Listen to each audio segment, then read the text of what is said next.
We're gonna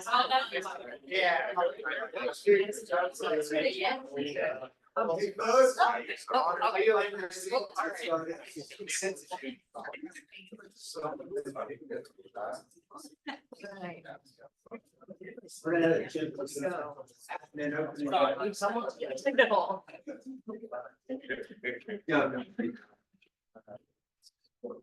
Hi, great to see everybody here today. I want to welcome to the AFMC Small Business Directors. It's been quite a week. I just wanted to give like attaboys to all the directors that showed up this week. You guys, I was able to participate in it. And I'm going to tell you right now, you guys and girls care about all of you out there, small businesses. They work their butts off. I was amazed by all the conversation and the caring, and we want to make sure you guys are taken care of and the work fighter is supported. So it's really fun. So my name is Chuck Davis. If you don't know, I'm the director of the Small Business Hub here at Wright Brothers Institute, and do these collabs all the time. I see a lot of new faces, so just want to introduce myself. There's a few little things I want to go over here real quick. One of the main things I want to talk about is Chanel and Brian and myself. We put a lot of work into our new website, the SD Hub website. It's AFRLSDHub.com. All right, check it out. It's got amazing content in it, hundreds of resources on it. I'm probably just going to have a collider on the whole thing because there's so much stuff on it, and we want to make sure everybody's aware of all the content. And we'll be continually updating and also bringing new things to it and everything. So just a quick plug, we're AFRL, WBI 444, we're still looking for funding for FY25. So I've sent some of you emails about sponsorship for this facility. I would appreciate it, took it seriously because we have a chance of losing this facility, which is not a good thing because we do so many great things at this facility. And if anybody out there is interested, let me know. We do have some potential leads inside the fence, so we're working on those. So yeah, but I'd love to have some small businesses sponsor this facility. It would be great. Please silence your phones, okay? And your laptops. Your dings going on all the time in there. So, if you haven't signed in the Wi-Fi yet, there's little bits of paper on the tables, like look on your laptop or your phone. Otherwise, it's right if you're on the thing here. So restrooms are on the side. As you walk in, you go to the restroom. We usually just have open format as far as you gotta take a break, just go do it. Snacks, water, snacks and stuff are out there. Just as you go, there's a credit card, debit card thing, and cash out there also.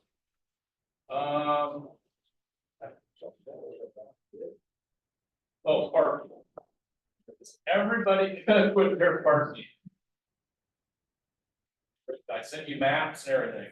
Okay. Just as long as you're not right behind this up down. Over there, you're okay. There's the Madison lot, but the parking passenger car. Speak now or forever hold it peace. But you move and toe, you're right back here. All right. Switching over to Doug. Thank you, Jim. Always super appreciative of all of Jim's efforts. And what we were doing this week is we had our Air Force Materiel Command Small Business Directors Summit this week. So we've been here all week talking about what we can do collectively to collaborate across the command to engage and attract small businesses, right? And continue the phenomenal growth that the small business program that AFMC has really engineered in the past so many years. It continues to just really blossom, And I'm ready to throw my glasses here. Anyway, anyway, welcome to all of you here in the room with us and everyone online. And so what we're going to do today, we're doing something a little different than we typically do, right? It's not going to be death by PowerPoint, right? It's not going to be death by PowerPoint. I see a hand up back there. Oh, okay. And so anyway, we're going to, I'm just going to give up front a relatively, well, not relatively, but a short introductory brief to the command. And then we're going to have a panel discussion. I'm going to bring up, we're going to have all of our small business directors across the command, right across the United States, are going to be here. And I'm going to ask some questions from them. And then we're going to open the floor for your questions, okay? And for those online, right? And we also have some of our operating location directors online. So that's going to be the format.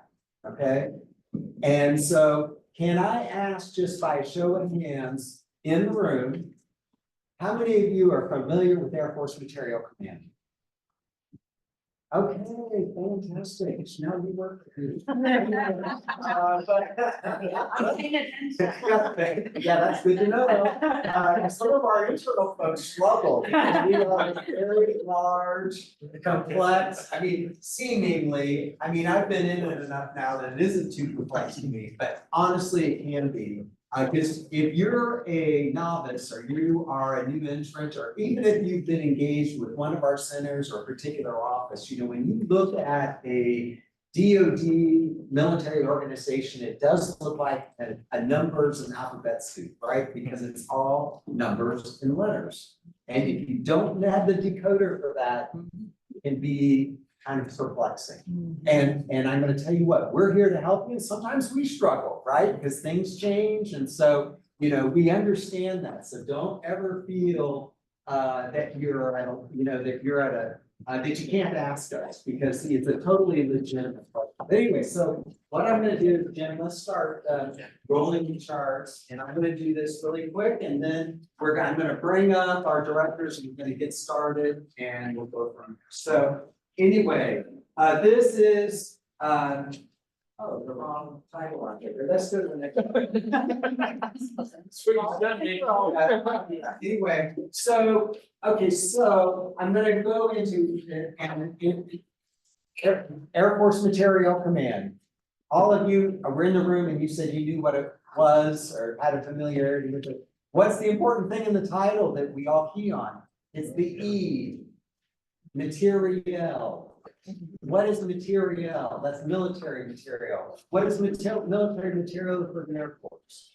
Can anybody name that a military material for the Air Force? Pretty good. Thank you. Aircraft, platforms, weapon systems, right? Propulsion systems, armament, right? Drones, bombers, fighters. That's military equipment for the Air Force. So that gives you an idea of what material is, right? So our mission is powering the world's greatest Air Force. We develop, deliver, support, and sustain war-winning capabilities. As we go through the rest of this, you'll see why that's important, because we do all of that. And then our vision is one AFMC, collaborative, innovative, trusted, and empowered, indispensable to our nation, disruptive to our adversaries. And you may ask yourself, why are they saying collaborative? Well, we are a very large organization and across a wide span organizationally. And so in order for us to be effective, we have to collaborate with each other, and each of us has to be empowered to execute that mission, right? So I'm going to move on. Let's go to the next chart. Okay, so who we are, okay? 86,100 employees, okay? Mostly civilians because of what we do, right? We are executing those acquisitions and doing the research and development and sustainment, et cetera. And I'll go through that necessary. That's predominantly civilians. We represent over 41% of the total Air Force civil service. or civilians who work for the Air Force. Go ahead, next chart. This is our leadership. This is General Duke Richardson is our four-star commander. General Hurry is our Lieutenant General Hurry is our deputy. Ms. Estep, Mona Estep is our, what we call our executive director. It's a civilian position because we have so many civilians, we have a civilian lead, and each of the centers also have a civilian lead. Ms. Estep is a very high-ranking civilian within the Air Force, so she's equivalent to a three-star general. And so then, and we have a command. Next chart.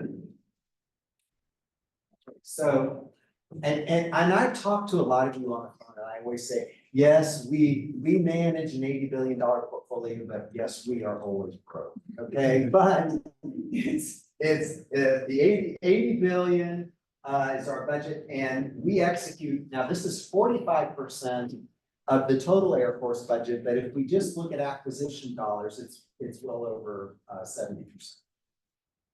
Next chart. This is our strategic plan, an overview. That's Googleable, by the way, publicly releasable. You can get it. I see Sanjeev because I talked to her and I said, we've got to read our strategic plan so you can have an idea of what our leadership is going. And so she found it. It's easy, right? It's publicly released. And so these are our LOEs, deliver integrated capabilities, right? So essentially you understand with such a large command, right? We've got to deliver an integrated capability all the way from its inception of its idea through its entirety of that life cycle of developing, prototype, test, acquisition, delivery and inventory sustainment, and then the installation support for that whole file. Okay? So that's it.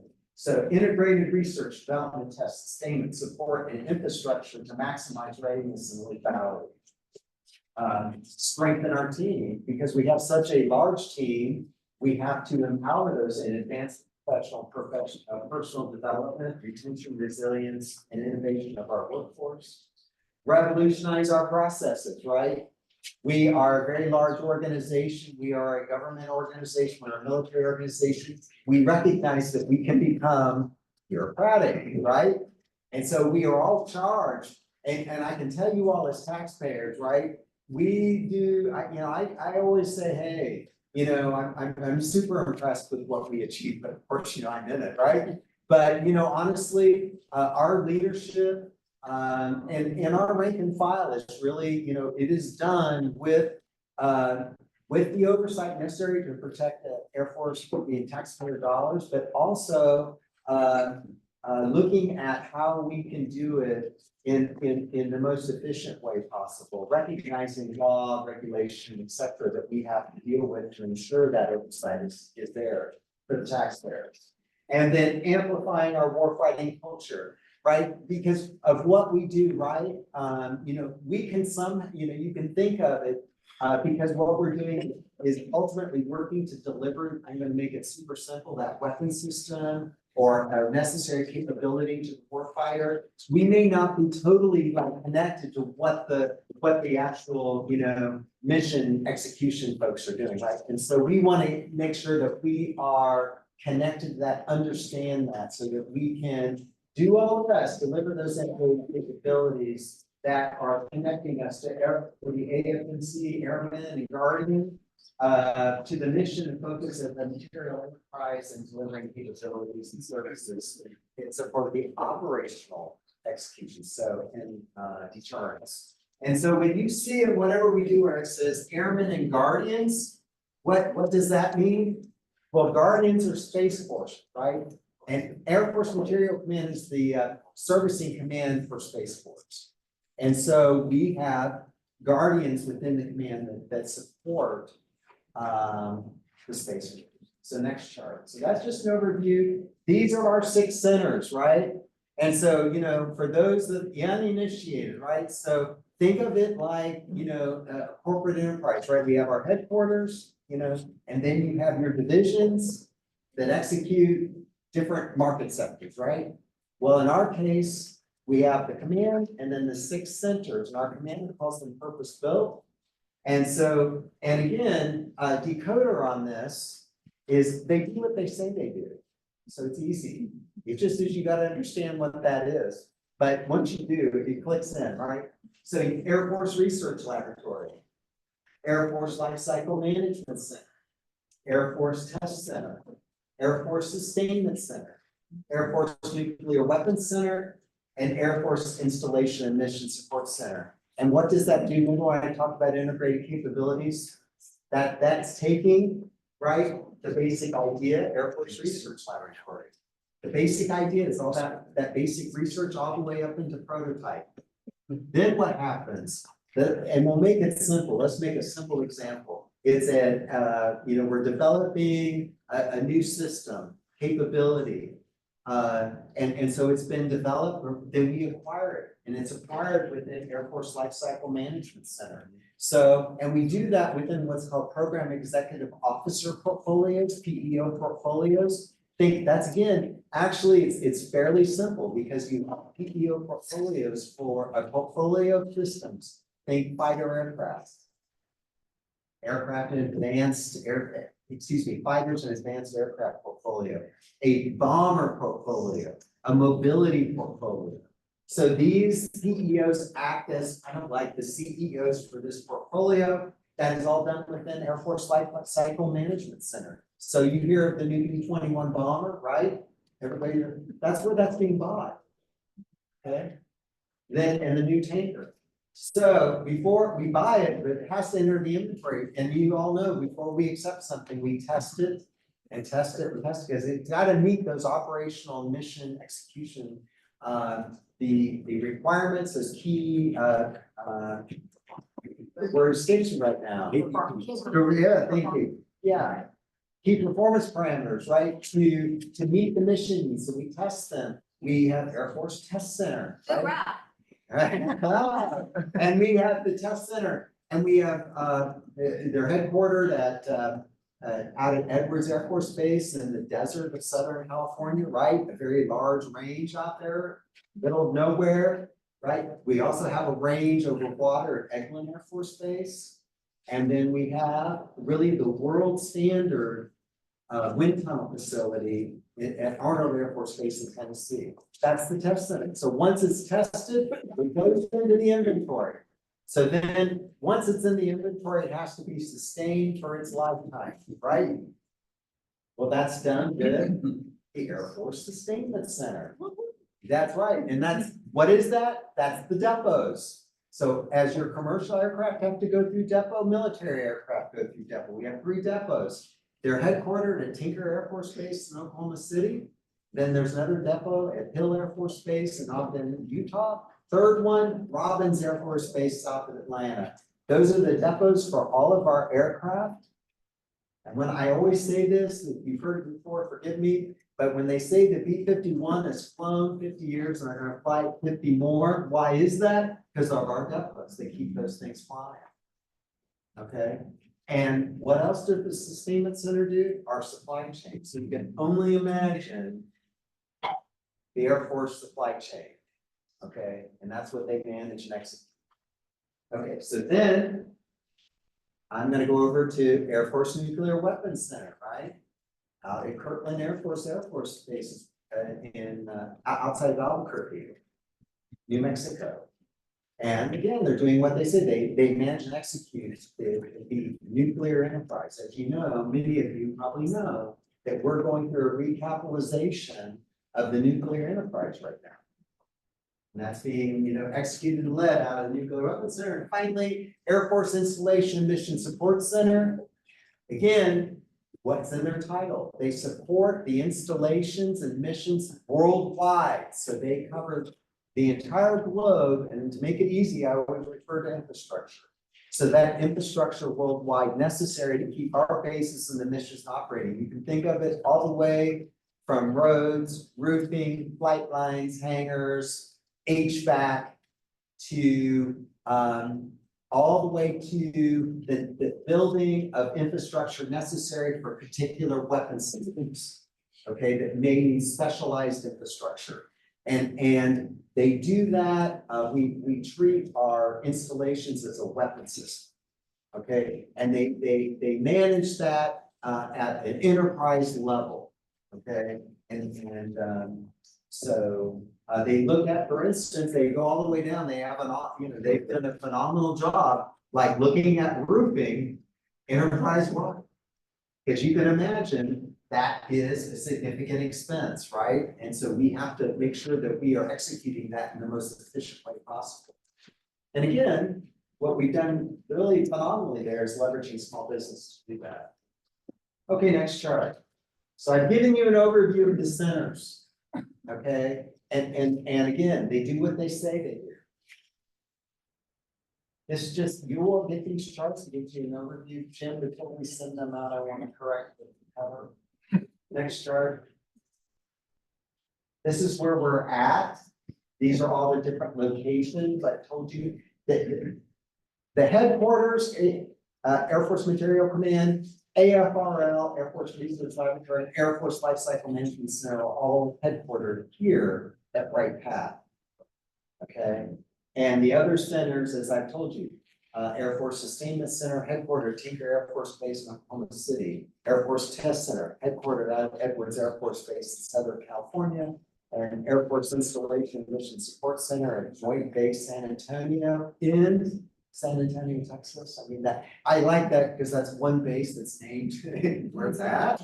And then Air Force Nuclear Weapons Center is headquartered at Kirtland. But we have other locations, and we'll go through that as we talk today. Next chart. These are our directors you're going to meet today, and this is the contact you'll get this. Next chart.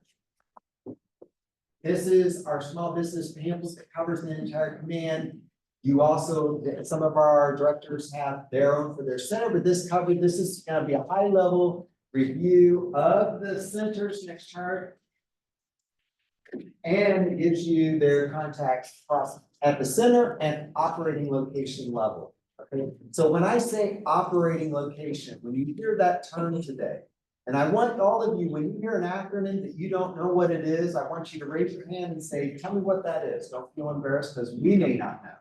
Okay, because we say it so much, we're like, okay, anyway, but because we are used to it. We can do a sentence in acronyms and we know what it is, but you're like, well, what is that? So I want you to raise your hand, and if you're online, just ask the question. Okay, what is that?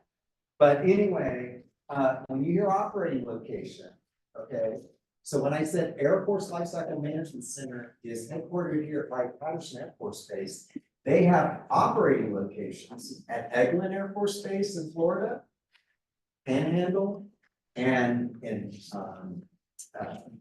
Hanscom Air Force Base outside of Boston, and another location of Gunter Air Force Base at Maxwell, Alabama.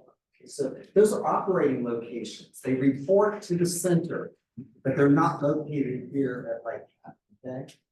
Same, our other centers, our test center, and also has operating locations, and the sustainment center. Now, and the lab is a little different. They have labs, and Brian will go over that. So anyway, but that's. We'll give you context. So next chart. I'm just going to talk a little bit about our program. Last year, we had a record program. We exceeded $9.7 billion in our small business program, $9.7 billion. We exceeded all our goals for socioeconomic categories. We set a new record in small disadvantaged business spend of over $3.5 billion, and in hub zone. Talk to a hub zone today. We exceeded 600 million in hub zone spend, which is difficult for us. Some of these are hard for us, right? Because of what we buy, but we're doing phenomenal, really across the board, all the socioeconomic categories.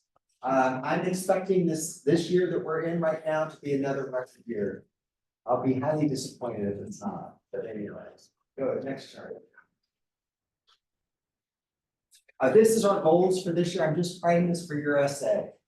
The goal at the Air Force level and the goals at AFMC level. Now, just so you know, you look at this and you may go, well, why does the Air Force have a, 19% small business goal, but AFMC only has 15%, right? And then you may also, if you know, you may go, I know the federal government has a 23% goal across the federal government. Right? Well, remember, the federal government goal is starting government wide, so it's all the agencies, so that DOD has it, may not have 23%, right? Maybe something lower. And the Air Force goal is 19% based on what we buy, right? Air Force Materiel Command's goal is even lower because, again, we're buying the B-21 bomber, the tanker, that's all considered eligible spend within small business goaling calculus, okay? Unfortunately, a small business is not going to be awarded the next B-21 lot buy. Okay, now some of you may say, I can do it, you know what I mean? Unfortunately, we're not gonna award it to you. So it just drives our percentage lower, but our percentages are low, but the dollars are very high. Because when I told you we had over 9.7 billion small business spend last year, that the percentage was only like 17%. I mean, it's a low, it's a very high dollar, but a low percentage because of the total spend of what we execute is very high. These programs, these systems, again, exquisite, expensive, and but again, huge opportunities for small business. Next chart. These are our colliders coming up, the ones that passed, the ones that are coming. One I've been really talking about today is our master class in SAM and a system for award management and USA spending. That's going to be Damon Oaks in my office, who's an expert in FPDS, and Billy Brill. Many of you locally may know him. But we also have one coming up on 12th July. We're gonna have the commands C for the POM process. Do you know what? That's another acronym. We like to use it. Sometimes I'm like, what is it? But it's our budgeting process. We're gonna go through the budgeting process because if you're on the outside, and trust me, I'm on the inside, and I go through it because I'm trying to budget for some more positions. And it's a bear. It's amazing what they do. Okay, but it's an entire rack and stack that goes on at the command level and at the Air Force level. And she's going to go over that process with you because I know many of you get out there and you're like, someone out there will say, I'd really like to buy what you're selling, but I got a POM for it. And you're like, well, what's that? And then you say, well, how long does that take? Maybe that over 3 years. And you're like, well, I'll be either out of business or retired in Florida or whatever by then. You know what I mean? So we're going to go through that for you. On 18th July, we're going to have supply chain risk management. We've had that before. This year, it's going to even be more interesting because the way we're thinking right now is we're going to bring a real problem set to you and say, okay, this is what we're facing right now. What do you think on supply chain risk management? And then master class in the SAM, and then we're going to have AFIMSC, Air Force Installation Mission Support Center, infrastructure opportunities, and then finally, we're going to cover the source selection process on 22 August. So if any of you have gone through that and you don't understand or are not aware of what we do internally on source selection, we're going to have the experts here who's going to tell you what our process is. Okay, next chart. These are just some of the resources available to identify opportunities that are coming up. Expiring contracts. Just email that and ask for it. We have a very extensive expiring contract list. DAP-wide expiring contracts, that's at DAP, when I say department, that's Department of the Air Force, is at that site. Civil engineering, construction, environmental, they have the task order list for FY25 at that site. And then, of course, civil center at AFWorks. Next chart. That's it. Yes, sir. On that expiring contracts list, are those going to be intended to be recompeted, or are they just going away, or all of the above? All of the above. Okay, so that expiring contract list, good question, that's going to tell you all the contracts, so you can then search that, identify who's buying what you're selling now, right? And then you can start marketing to those locations, to those organizations to find out if they're buying it. Typically, once we bought it once, we tend to buy it again from the same location. But especially if it's a service, right? Yes, it's really to identify potential opportunities. We can't tell you whether, and it also identifies if it's currently a small business set aside. So it gives you a lot of information. So with that, if there's, yes, sir. The chart that you had, where you showed AFRL. Yeah. But number of dollars not identified, I believe. On the one chart, I think it does show the dollars. It did for the three below, but for. It was skewed a little bit, yeah. It was You're right, it's on there, but the bottom dollar numbers didn't show up there. Oh, Okay. So it's right below the. So. okay. That's something you can find later. Yeah. Okay. Show me, come on, and Cindy. So we're gonna bring up we're now gonna go into our panel discussion. We have the videos now, so you can see. Anyway. Okay, so.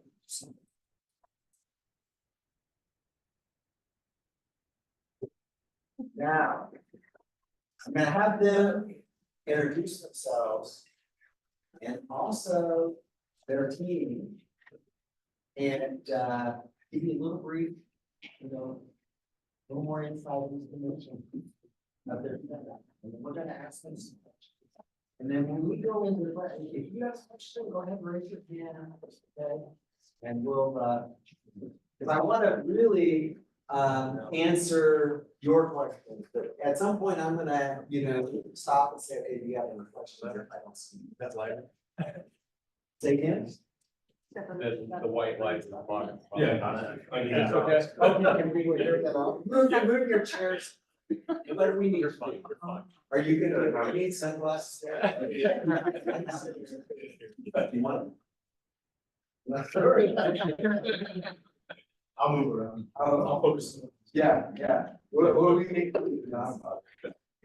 So, I'm gonna, this is how we're gonna start out. So I would like each center director to just introduce themselves, to give you a brief bio about themselves. And where are their small businesses located? I mean, their small business offices located, right? And then, as I said, our commander refers to our centers as purposeful. And so I want them to just give a little more detail on that essential purpose and what their center does, right? And then we're gonna go in. So basically, I'm gonna start down there with Ronnie. Oh, yeah, I'm gonna start with Ronnie and make sure you guys can hear me well. Okay, can you hear, and you're in the back. First off, thank you guys. Just want to know first, meeting you this morning. Truly humbled and always in awe of small businesses. A small business is something I always wanted to do, but I know it's a huge risk and we realize it's the backbone of our economy. So truly passionate about this, truly appreciate what you do. So please know that. As far as my background, prior to Air Force, I was a maintainer in the Air Force, did a 16-year grounding for about 5 years. Got in a bad motorcycle accident while I was in the military, and I had to get out. So I got out of the military and went back to Oklahoma City, Oklahoma, where my wife is from. And I started working for Team Air Force Space. And I did B2, B2, all kinds of different depot, back shop avionics. Went back to school like a lot of kids, got my degree, started in acquisition. And for the next 18 years, I was in contract. While I was in the contracting career field, I worked in maintenance contracting, contracting, major weapon system. I was the trainer team, worked on the DC-25 Air Force One program. Just a wide experience in the contracting career field, so very thankful for that. Then I saw this opportunity in small business. I thought it was a very, it's kind of the culmination where I felt like I could have a big benefit. I truly do care about our industry. I truly do believe that we are at a spot in our country where we have to rebuild our industrial base, and that takes us to getting new healthy percent. So it's kind of the background of me. As far as the Air Force Sustainment Center, we have 3 operating locations. We have Tinker, Warner Robins, and Hill Air Force Base. Miss Stoker is Miss Lisa Stoker down here. She's the operating location director at the Hill Air Force Base, and she contacted her advice. Sure. I'm dual-hatted. I'm the AFSC Small Business Director for all 3. However, I'm dual-hatted at Tinker Air Force Base, and you contact me for Tinker specifics. And then out at Warner Robins is a man by the name of Tim Inman. He wasn't able to be here today. He has some family issues, but he can work with you and is responsible as well. As far as our mission, I'm a very technology-centered person. I like AI. Actually, we're doing an AI class right now in Oklahoma City. So I asked AI, what is the purpose of the Air Force Sustainment Center? I'll tell you, I think it says it better than I do. The purpose of the Air Force Sustainment Center is to provide sustainment, logistics, and maintenance support to the United States Air Force and its aircraft, equipment, and systems. AFSC plays a critical role in ensuring that the U.S. Air Force assets are mission ready, well-maintained, and supported throughout their life cycle. Key support for the Air Force Sustainment Center is logistics support, maintenance and repair, sustainment planning, engineering and technical support, depot level support, supply chain management, mission support on installations, continuous process improvement, innovation. Overall, AFSC plays a vital role in supporting the U.S. Air Force's aircraft, equipment, and systems to ensure mission readiness, operational capability, and mission success. It's kind of what the I can say. Okay, thank you. Okay, just go on now. Okay, Luke Schultz, Director of Small Business Programs for Air Force Lifecycle Management Center. Like Mr. Malak said, headquartered right at Air Force Base. We support various program executive officers or mission execution directorates like DOIS or SOG, DO Fires and Advanced Aircraft, DO Fires. Started out my career in pricing, contracting background, contract specialist, contracting officer, worked over at the Air Force Installation Contracting Center, chief of the Combined Council, contracting. Before I came to this position, I was chief of the pricing division over at Air Force Installation Contracting Agency at the time. Now it's the center, so provided pricing support for all those acquisitions enterprise-wide.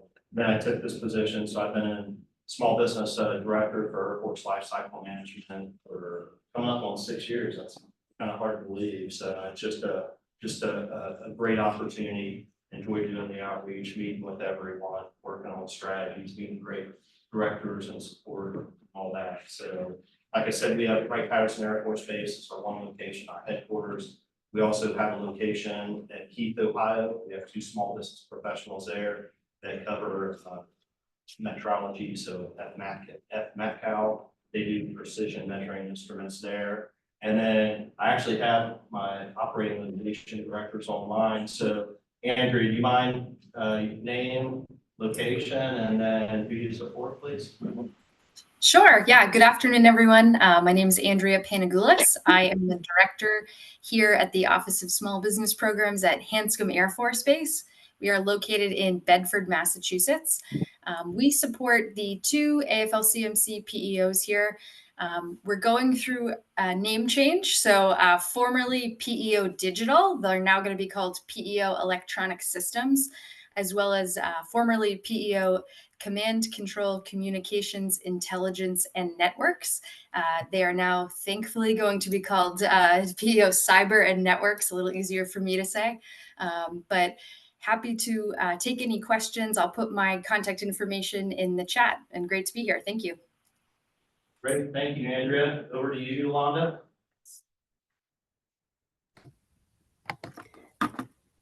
Good afternoon, everyone. I'm Yolanda McCain, Small Business Director here at the Gunter operating location in Alabama. I support PO business and enterprise systems, and I'm happy to be here this afternoon and to engage with you guys. And just as Andrea stated, I will put my contact information as well in the chat. Great, thank you, Yolanda. Next Thank you. up, Anita. Hello, hello, I'm Anita Jackson. I'm the Director of Small Business at Eglin Air Force Base here in Fort Walton Beach, Florida. Here at Eglin, I support the Air Force Lifecycle Management Center, the Air Force Research Laboratory, the Air Force Nuclear Weapons Center, and Air Force Test Center, which is divided into two different sections, test and evaluation, and our base operation support. You can find me using your search engine of choice and just put in Eglin Air Force Base or Eglin Small Business, and you'll find our website with all of my contact information. Thank you. Great, thank you, Anita. I appreciate it. We also have an individual that reports to Andrea Panagoulis down at Lackland Air Force Base, Takia Norris, and she supports a crypto mission down there. So in that sense, what we are, Air Force Lifecycle Management Center, soon to be Air Dominance System Center, and then also supporting a Information Dominance System Center. But in essence, we acquire and support more capabilities. We cover the gamut of aerial platforms, system, network, security, personal products, services. We also have a unique mission too, because we have a large Air Force base, which covers various operational needs too. We also have locations where Ronnie helps support us. We have a center level agreement, strategic partnership at Tinker, Hill, and Robbins, and we're closely with them. So we're very thankful for that. So thank you. Robert Costa with the Air Force Nuclear Weapons Center, which will be transitioning to Air Force Nuclear Systems Center. So nuance change, but we're posturing ourselves, increasing our buckets of program executive officer portfolios. Same system, just greater emphasis and higher leadership into specifically ICBMs, the specific part of strategic system. Putting additional leadership because ICBMs, Minuteman III, going to next generation Sentinel with the decapitalization across the nuclear enterprise, again, alluded to, big dollars, big money, Hill Air Force Base. That's where a lot of our workforce are at, or acquisition dollars reside.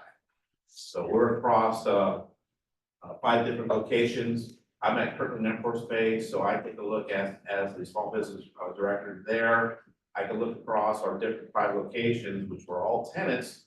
And for the most part, most of the directors here support us using the local resources. So we're very appreciative of the work they do collectively across the nuclear enterprise. The same person, one deep. No other workforce to go across, but if there's interest between our portfolios today, would be the hardware, the things that go boom on nuclear.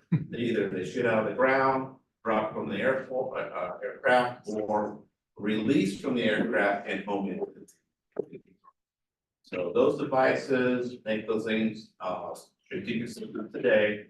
Our acquisitions are very catered to that. Because we are tenant organizations, if we have stuff that touches our workforce, our facilities, we send our money to the poster base. So there's a dual path for the folks. My background, also, I'm a military retiree, Air Force, and 20 years transition to civilian service. Most of that career is under contracting, started information management, 6 deployments while the military, came back, and then had a little mini tour over Department of Interior. But what's interesting with that is I was mostly flying for the DOT. And then back to home basing up at Air Force Nuclear Weapons Center for 7 years. Albuquerque, where I'm at. If you're in the town and want to have a session, you can always do teams as well.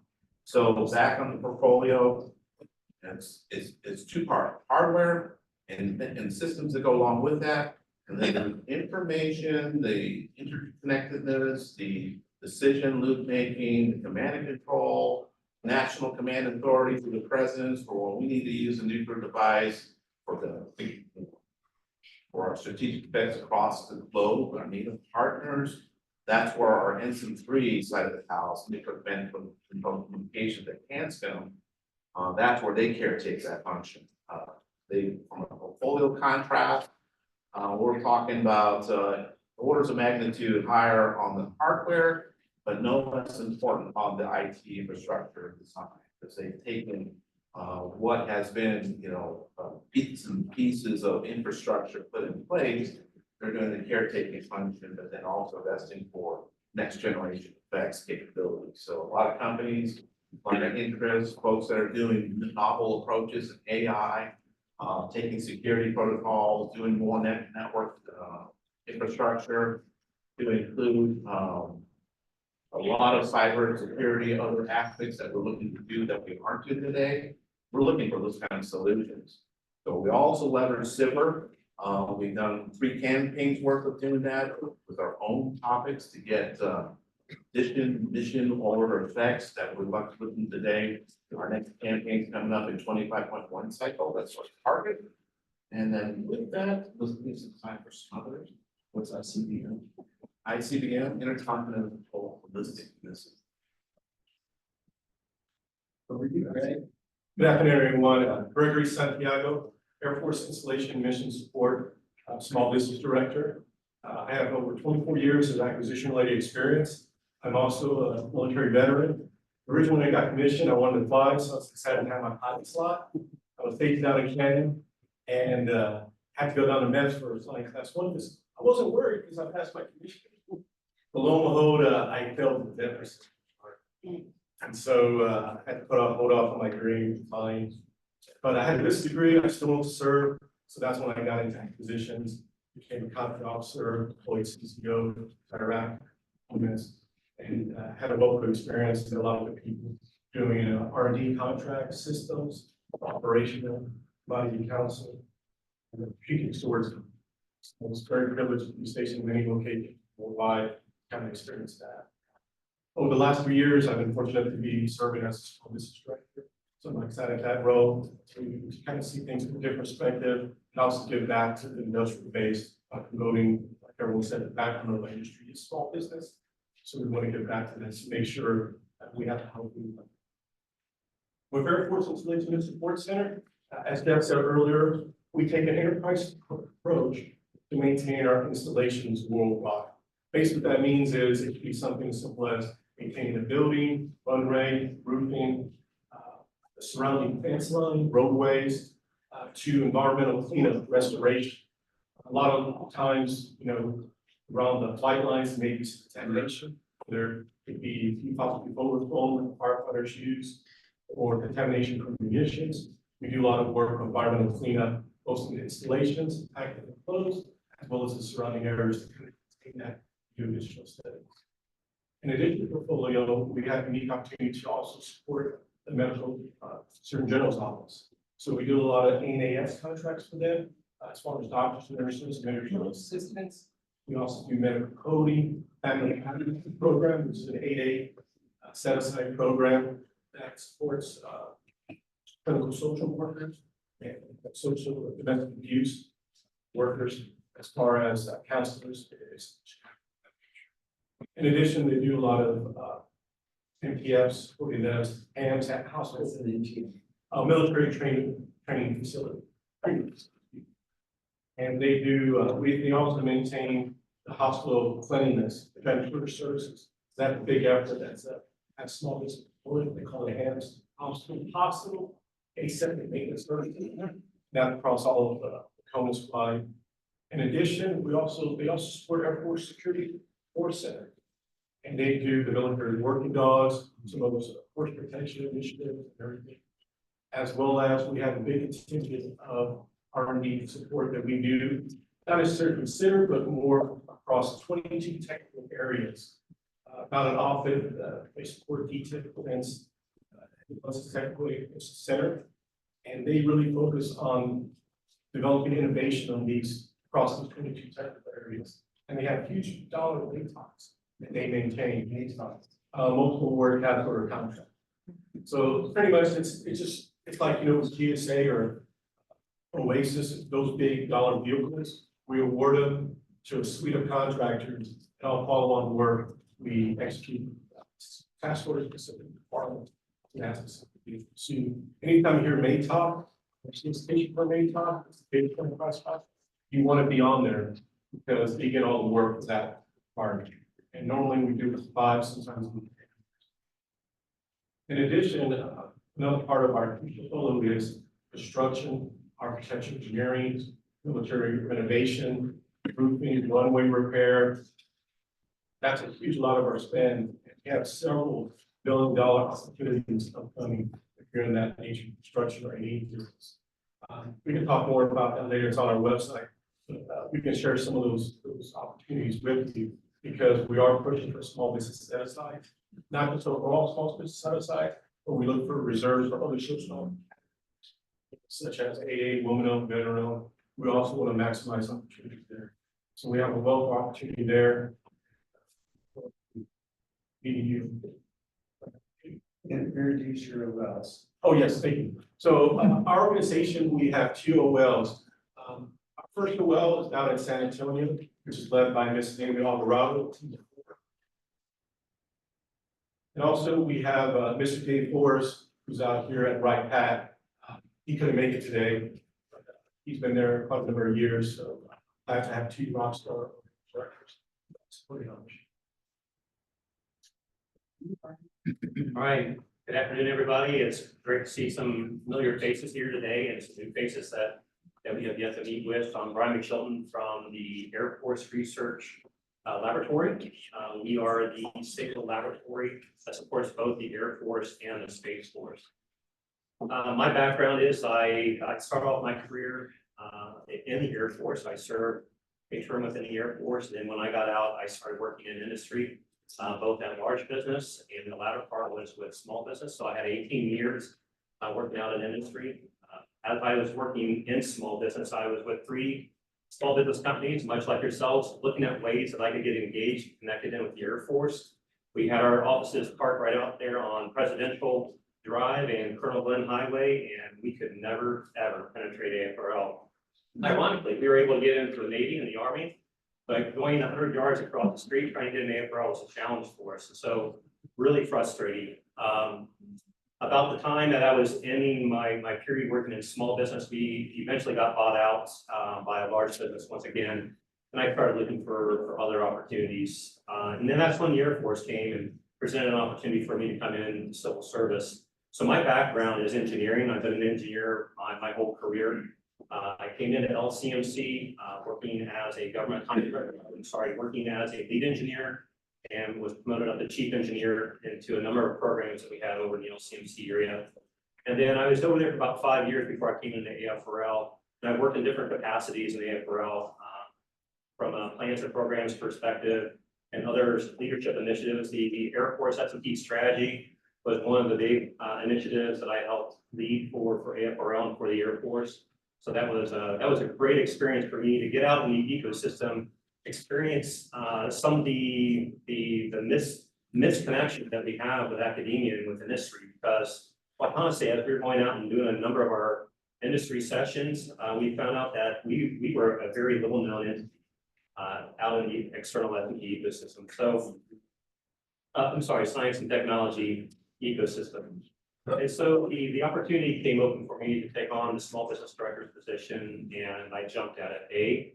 Because I'm passionate about small business, what they can provide, the capabilities, because I've been there. I've been one of those desperately trying to get our technologies, our expertise inside the fence to help mature and accelerate the mission of the Air Force, as well as the Navy and the Army in the areas that I worked in the past. But more specifically, I wanted to take that background knowledge and have those experiences to see how I could help shape and form new innovative ways to support small businesses and engaging with the AFRL mission. Speaking on the AFRL mission, let me get back again. So I've been 18 years working as a civil servant as well. So do the math, I'm much younger than what I look.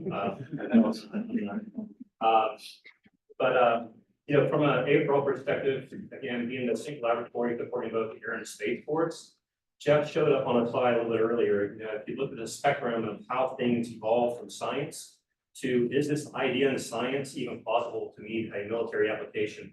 That is a sweet spot in which AFRL works. So we look at things from very, very basic science research And we cultivate that to probably TR level 3 to 4 before we start looking at transitioning that further, technology readiness levels 3 and 4. But our mission areas that we support are in a variety of areas. So you can look at it from air vehicles. So the next air platform for the Air Force, what is that going to be? A lot of that research starts off in AFRL. Space vehicles, again, us being one of the single laboratories supporting both the Air and the Space Force, our Space Vehicles Directorate is a direct continuity between the work that we do inside the laboratory with the needs of the Space Force. So it's a great continuity in working through our Space Vehicles Directorate. We have a directed energy location that's out in Albuquerque, New Mexico as well. Down south, we have our Weapons Directorate, again, the variety of energetics that we can leverage and monopolize on support both a deterrence and aggressive stance when needed. We have our Cyber Information Directorate that is in Rome, New York. And then we also here at Wright-Patterson Air Force Base, which is where our small business office is headquartered. We have the Materials Directorate and Advanced Manufacturing, which is what we nomenclate as our RX Directorate. We have our Sensors Directorate. We have our Aerospace Vehicles Directorate, our Human Performance, looking at biotechnologies, ways that we can couple machine learning, AI to better enhance the performance and support of our airmen and our guardians. And I'm missing one. So I mentioned the work, and then we also have our Advanced Integration Development Center here, positioned at Wright-Patterson Air Force Base as well. I would like to introduce my deputy, who sits here in front. And also at our operating locations, I don't know who we have actually online today, but out west at our Albuquerque location, which supports both our directed energy and our Space Vehicles Directorate, is Ms. Carmen Shavira. Carmen, I don't know if you're on the line. No. Out east at our Rome Cyber Information Directorate, we have Mr. Mike Raniero, who is our small business director out there. And then out at the National Capital Region, Washington, D.C. is where we have our Air Force Office of Scientific Research. And Mr. Calvin Scott is our small business director out there as well. And here specifically at Wright-Patterson Air Force Base, which we like and call Wright Site, that supports our 5 technology directorates. Currently, we are in a transition of position there, but Ms. Roberta Ross is currently supporting us until we bring on a new small business professional, which will be the permanent small business professional supporting Wright Site. One of the other things that I bring to the table for small business is I'm dual-hatted as well, much like Ronnie. Both the director of small business, but I'm also the deputy director of the new strategic partnering organization for AFRL. So as we think about small businesses, which is really focused on acquisitions, how do we lead small businesses and support small businesses in those acquisition opportunities? Our strategic partnering organization is really looking at this collaborative opportunities, so where we can network, where we can engage. And so I bring both of those elements into this position, and we have great synergy between what we're doing from a small business perspective and strategic partnering organization perspective as well. So what you will hear from many of the answers I tried to provide today is across that over some of the small business initiatives that we are running out with, and also some of the strategic partnering opportunities that are available to you all as well. Thank you all for being here. It's a great turnout. You saved the best for last. You saved the best. That's because in order to get to the best, you have to pass. Yeah.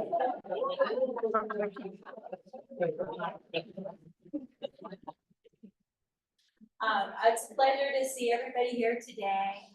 Came out here from Edwards, California, and it was nice to see some rain. I actually was active duty for 10 years and worked nuclear weapons. I do glow at night, as you say, but anyways, 10 years there, 10 years in contracting as a contracting officer, and then the last 10 years as small business professional.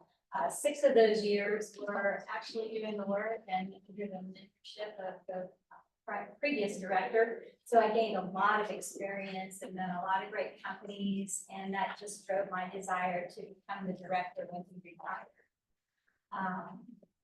Our Air Force Test Center consists of, as you saw from Jeff's fancy slides, that we have operating locations at Eglin Air Force Base, Arnold, and Edwards. At Edwards, we have some of the test capabilities are the anechoic chamber, which is really cool. If you've ever seen it, you might want to Google it, because that's where we actually drive in the airplanes and look at radar and emitting signals, and that way we can be stealthy when we fly. And then at Arnold, we have the wind tunnels that Jeff talked about. And at Eglin, we have the climatic chamber. So we put those planes into the chamber and we get them hot and cold. So, and there's lots of other ones. I mean, I think there's 122 different testing capabilities that we have at all these locations.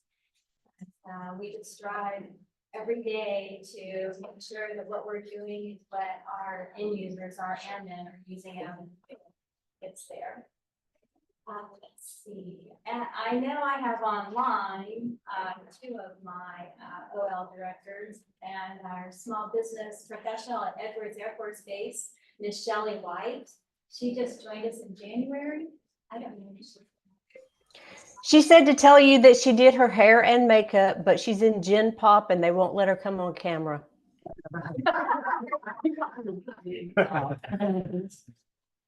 It's been fun because she just started our previous small business went to Space Force. So it's a nice opportunity. We all kind of share and get to know each other, and it's just kind of one big happy family. And then Anita, you just heard her voice and you saw her face. She works for AFLCMC, but she also has a big presence for AFTC out there at Eglin as well. So a lot of times when you come to me with your small business capabilities, I'll farm them out to the other operating locations to see if they have any requirements available. Okay. I'm as fast as. Yes. Yes.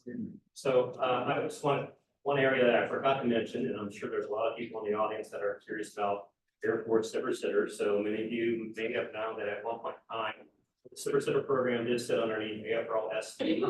But then about 3.5–4 years ago, we started an organization called AFWorks, which I'm sure many of you are familiar with as well. Super program moved out of AFRL into another AFRL organization that is tied to AFWorks. So needless to say, we are very connected with the Air Force Materiel Center program. We have a great working relationship with them. And again, we're a huge advocate, but at the same time, we answer a lot of questions from a lot of you with regards to maybe some of the things you're experiencing through the Super Sitter program.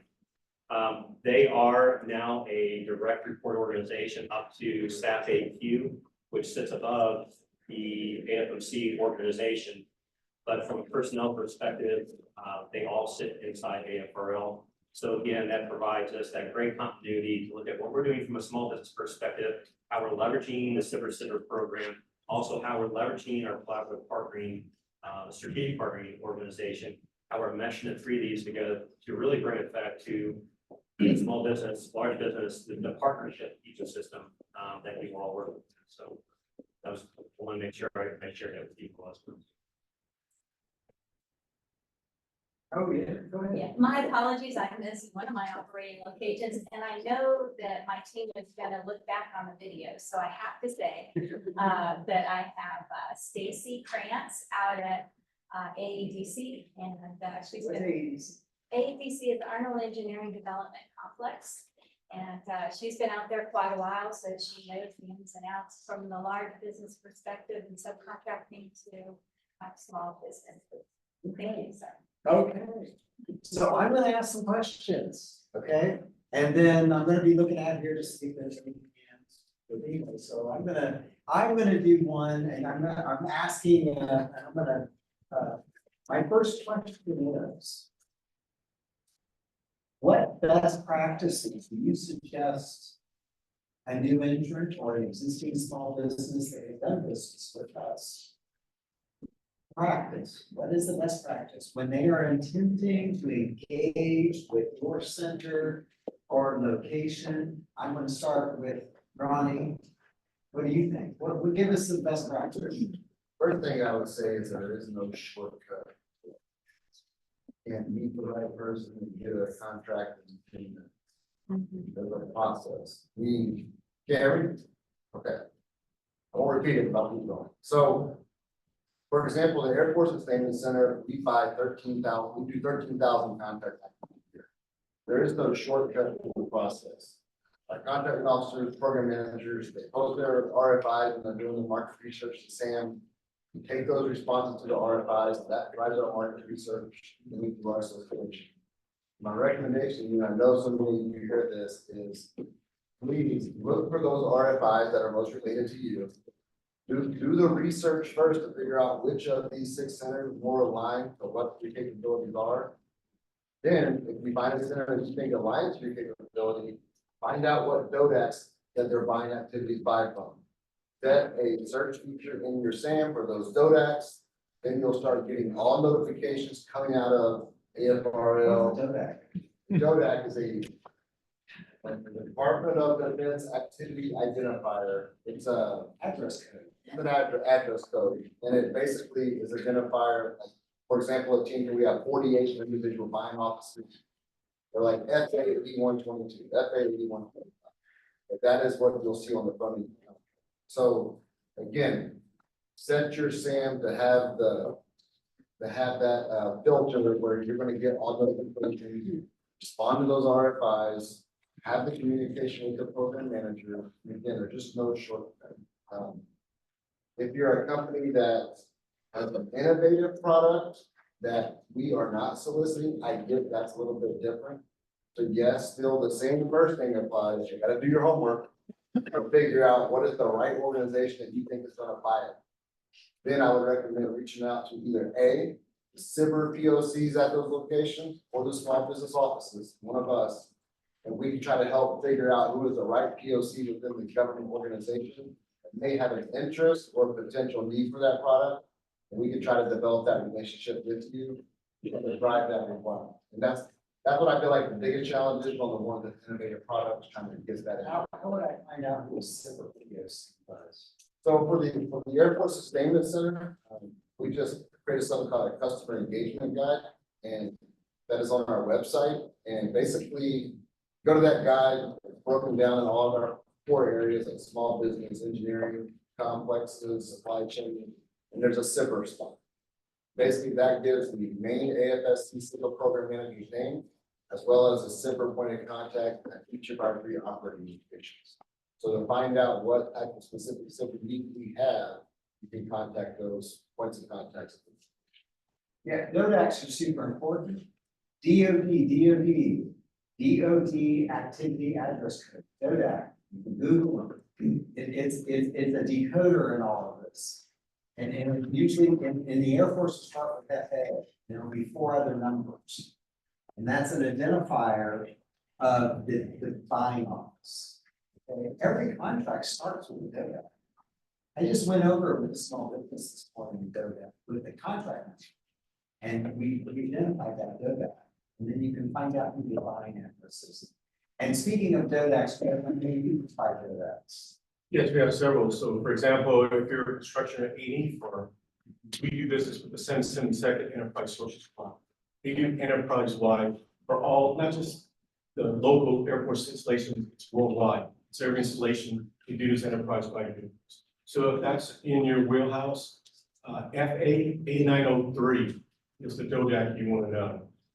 As Jeff said, that's unique identifier for that contract and that contract in office.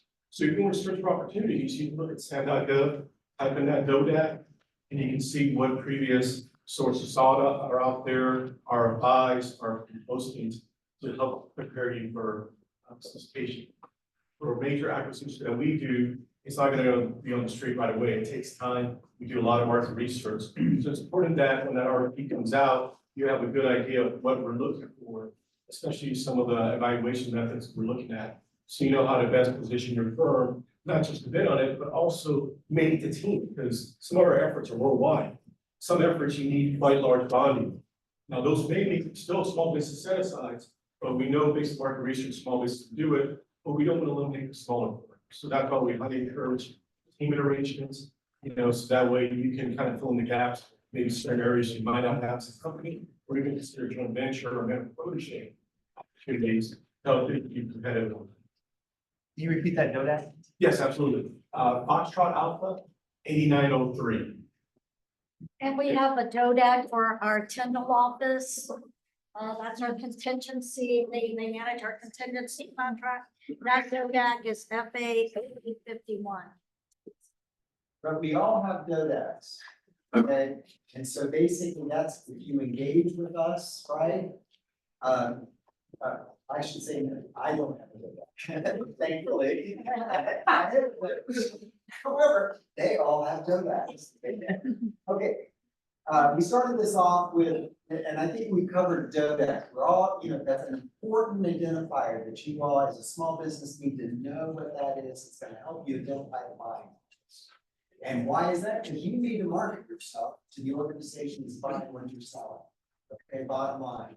But we've been talking about best practices. So Rob, do you have a best practice here? At least, whether you consider it best or not, but it's something you can do on the immediate.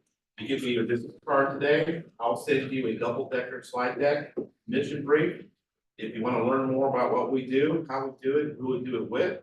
And the other one will be the second portion is our opportunities information to include forecasting information, times, magnitudes, titles, which locations are associated with those acquisitions. And then obviously my contact information include our service center.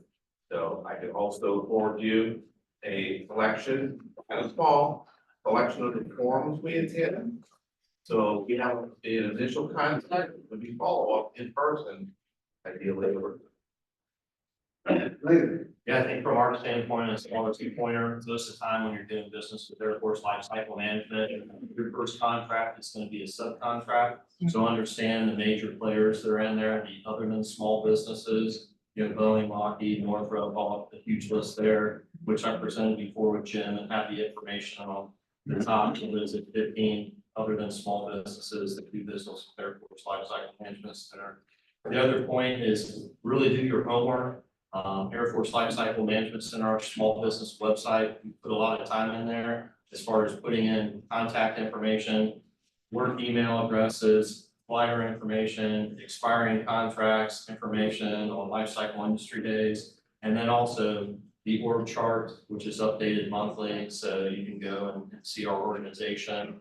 And then also a great aspect of that is just connecting with the other small business offices that are out there and the information. But we also have a listing of organizations you can click on. You can go through all the mission execution directorates for POs, go to their websites, understand their mission, their contracts, what they're looking for.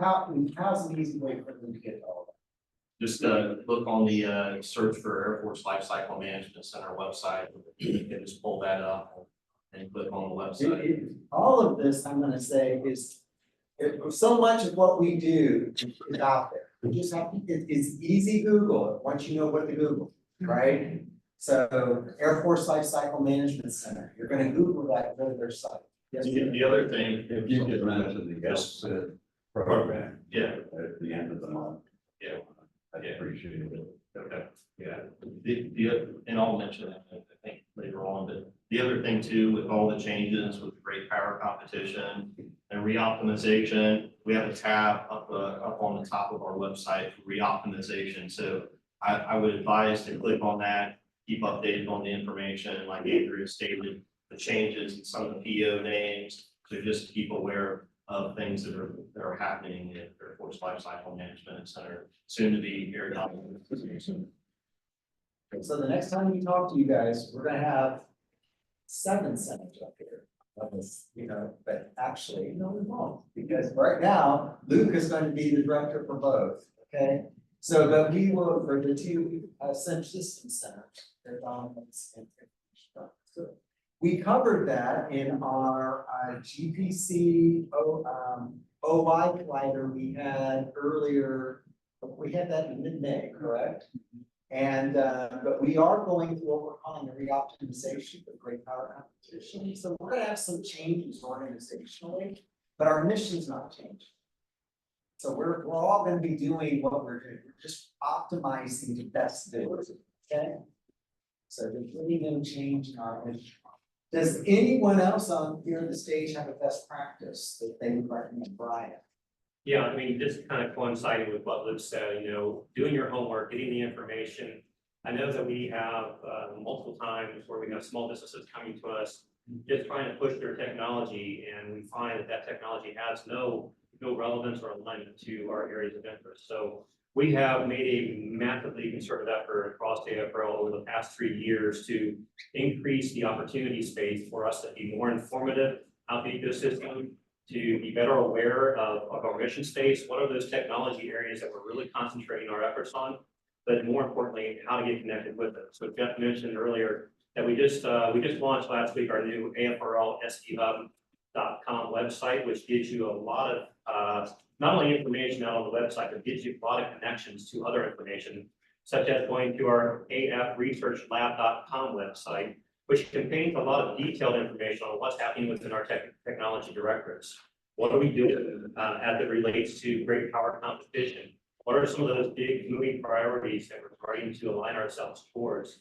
And then also, one of the other things that we have done to be more openly connected with the ecosystem, to allow you to share your ideas or to do inquiries, is to get you directly connected internally with AFRL with some of our subject matter experts.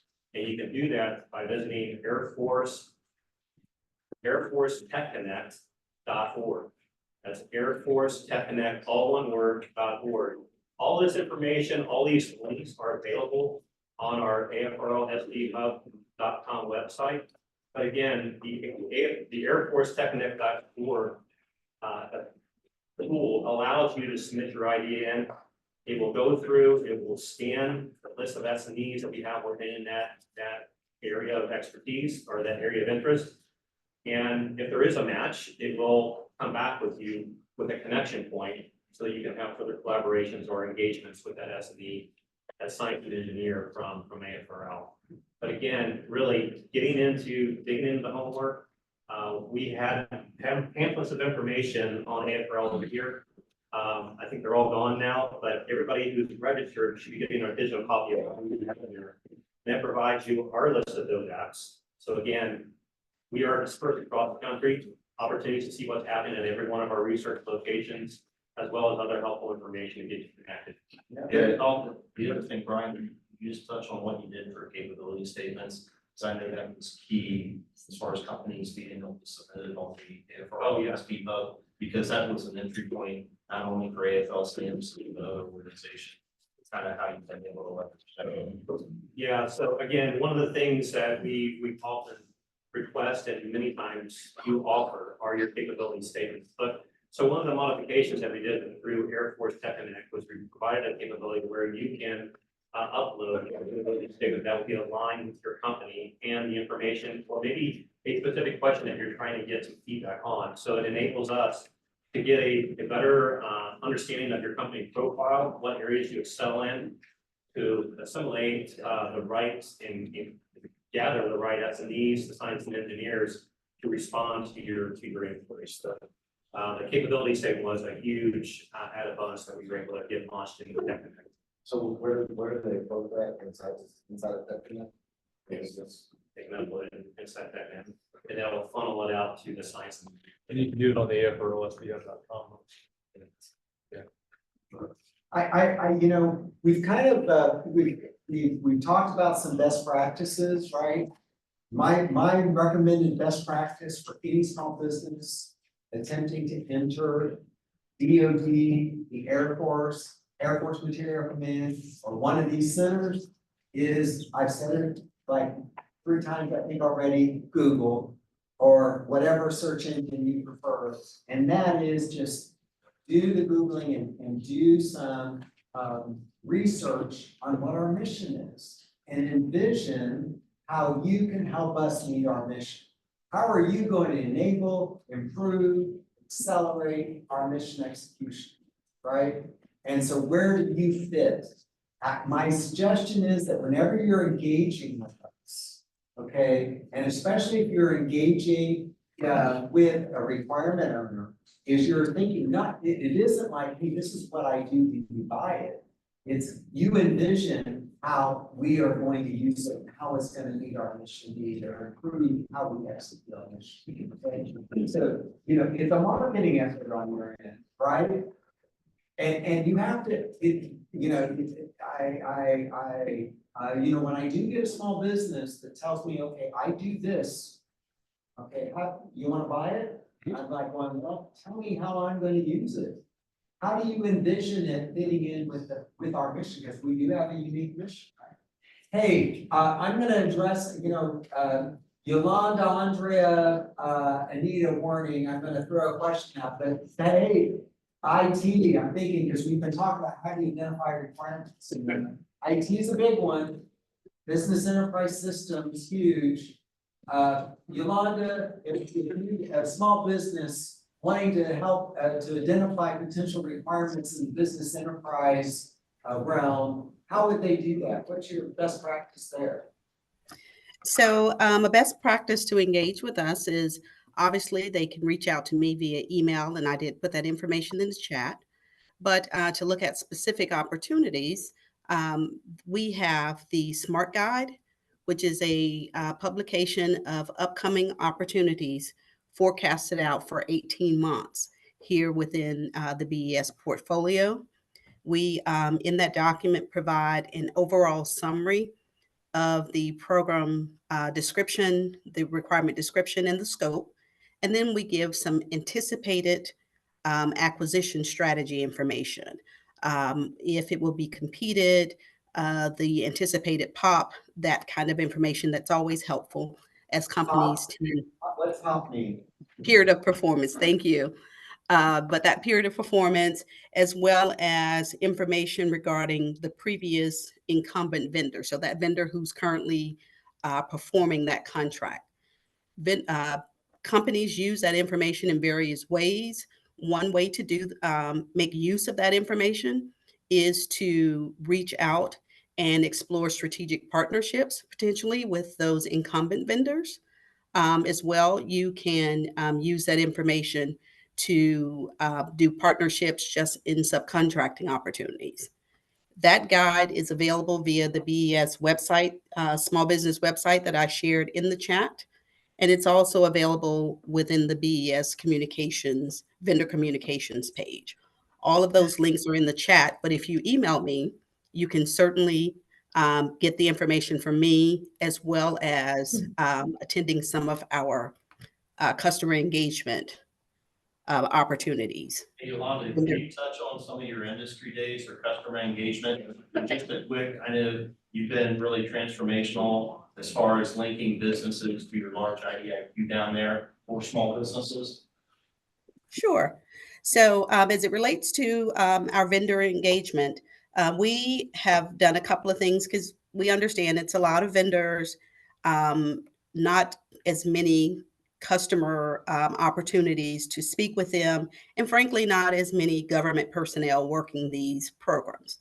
So with that said, we looked at how can we most be beneficial or helpful to our industry partners, as well as help ourselves within government to understand who our sources are. With that thought in mind, we started the vendor engagement series. And so that is an opportunity where we bring customers, or customers are allowed to, or vendors are allowed to participate here on base and virtually as well, to learn a little bit about BES and our mission. We also have, for that one day, the second half is a pitch opportunity. That is a 3-hour window where industry partners have a captive audience, if you will, of government BES leadership, as well as capability and program managers there to listen to your capabilities, things that you have tailored to our BES needs and our different programs. So that opportunity is open, and we typically put those up on the websites, as we do that twice a year. I'm sorry, we do that one every 6 months. Sometimes that's twice in a calendar year. It just depends on how the dates and things fall. In addition to that, we at the Air Force IT Cyber Power Conference, which is held in August here in Montgomery. We have a large small business workshop that goes a day and a half. And then we have a matchmaking and networking opportunity. So those are some ways that we have tried to bring together in a more collective setting, an opportunity for industry partners to be able to engage with BES, program customers, requirement owners, and end users. Yeah, I want to just stress here that any small business entering especially the Air Force Materiel Command market sector, you have that prime path, you're going after prime, like direct awards, but there's also always that subcontracting. And that's usually your first entry point is as a subcontractor or vendor, okay? And as you've heard, right, we are making available, for instance, with the smart guide, who those primes are. But that's a question you should always be asked. So if you're in the construction sector or A&E or environmental remediation, and you're talking to Naomi or Greg, and they say to you, well, that's done under the enterprise, I'll make something up. Give me an example. Enterprise what? Roofing or whatever.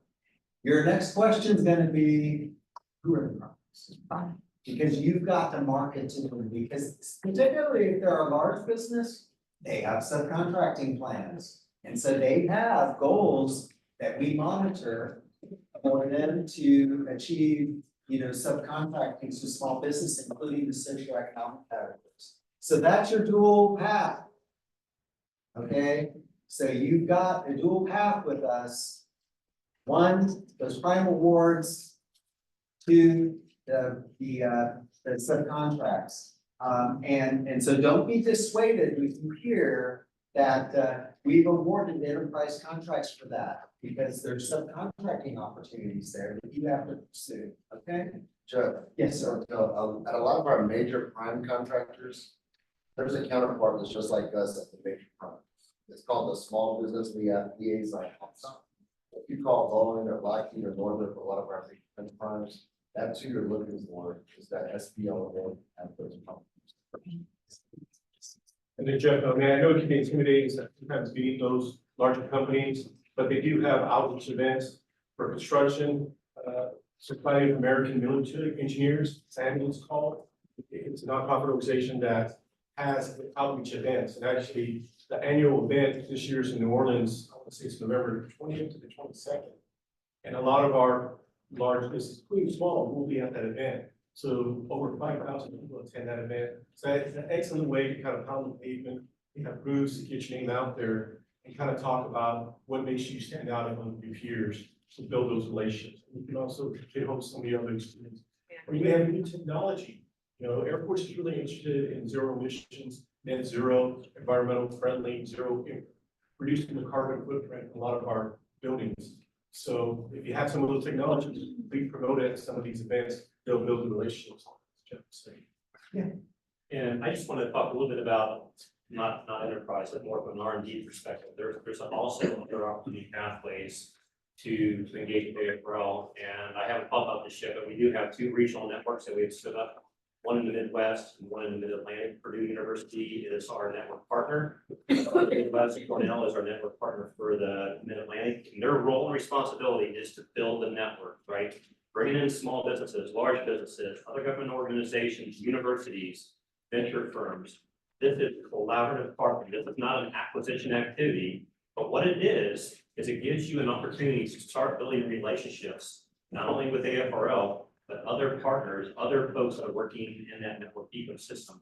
So as we're talking about the large primes, this gets you introduced. Who are some of the major primes that are working with us today that are wanting to engage on these collaborative partnerships that may want to include you as well, because you bring specific expertise in technology areas that we're looking for. So again, that's another method of approach. That's not an acquisition, but it leads you a pathway to acquisition opportunities in the future because it's helping you become known.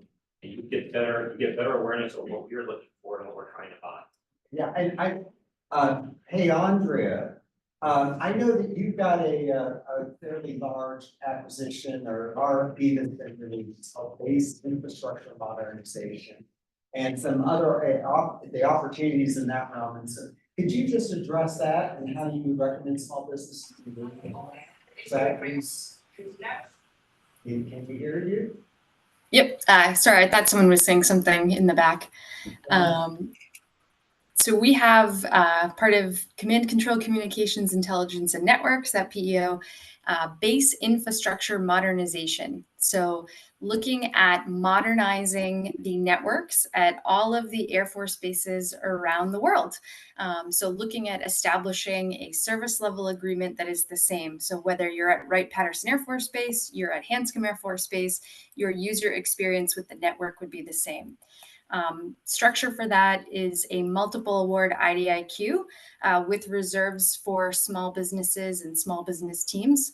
So the RFP was published. It has closed. However, just want to be very clear, there are plans for on-ramps. So if you weren't able to propose on the solicitation this time, but you are interested or you're working on building your team to be able to support, there will be an on-ramp 1 year after contract award and then looking at periodically thereafter. So we really want to make sure we have robust small business prime participation. Additionally, the contract requires small business participation throughout the life of the task orders. So there are requirements for prime subcontractor opportunities and socioeconomics as well. So keep your eyes out if you see an award notice and who it was awarded to, because we are going to be monitoring compliance with the subcontractor commitment. And my office, we are very happy to introduce you to primes and say, hey, they're looking for a subcontracting opportunity, introduce you to those small business liaison offices there as well. And always, you can reach out to me. So take a look at sam.gov. Check out base infrastructure modernization. And if you have questions, please feel free to reach out to me. Thank you. Hey, Andrew, what's your major industry that you guys do out there? Can you say that a little bit louder, please? What's your major industry day that you do out there at Hanscom? Sure. Yep. So up here in Hanscom, we have an AFCA chapter, the Lexington Concord chapter. Every March, they hold their New Horizons conference. 3 days in Newton, Massachusetts at the Newton Marriott. And so that's where all of the program executive officers, their senior material leaders, their contracting staff come and they present their forecasts for the next year. And they're also, as you know, Yolanda mentioned, a captive audience. They're there to network. They want to meet people. They have program offices doing demos. 900 participants last year. It was a record year. My office hosts a small business panel just coincidentally in the same location on the same day. And we have the program executive officers come and speak at that as well. So that's more of small business focus. So that's every March. They will provide an update at AFLCMC's Life Cycle Industry Day event coming up at the end of July in Dayton, Ohio at the Conference Center. And then also we have a smaller industry organization. They're called the Hanscom Representatives Association. Again, industry partners in the local area, smaller focus, but they host a PEO fall update in typically end of October, early November each year. So the PEOs come, they provide their update as well. So those are probably the 6-month windows there to really understand the forecasts. We all have, throughout all the locations, right? Throughout the command, there's industry engagement, right? And industry days out there we need to be plugged into. Okay. And so probably there are some that are preeminent, right? And Andrea mentioned that you're in that sector, right? In the information technology. So we have some coming up that are super important. We're going to start. The next one up is LSID. So you just give us what is LSID, where is LSID, and how do I register for LSID? Okay, LSID, it's Air Force Lifecycle Management, Lifecycle Industry Days. It's going to be held the week of starting on July 29th through the 31st down at the Dayton Convention Center, only about a few minutes away from here.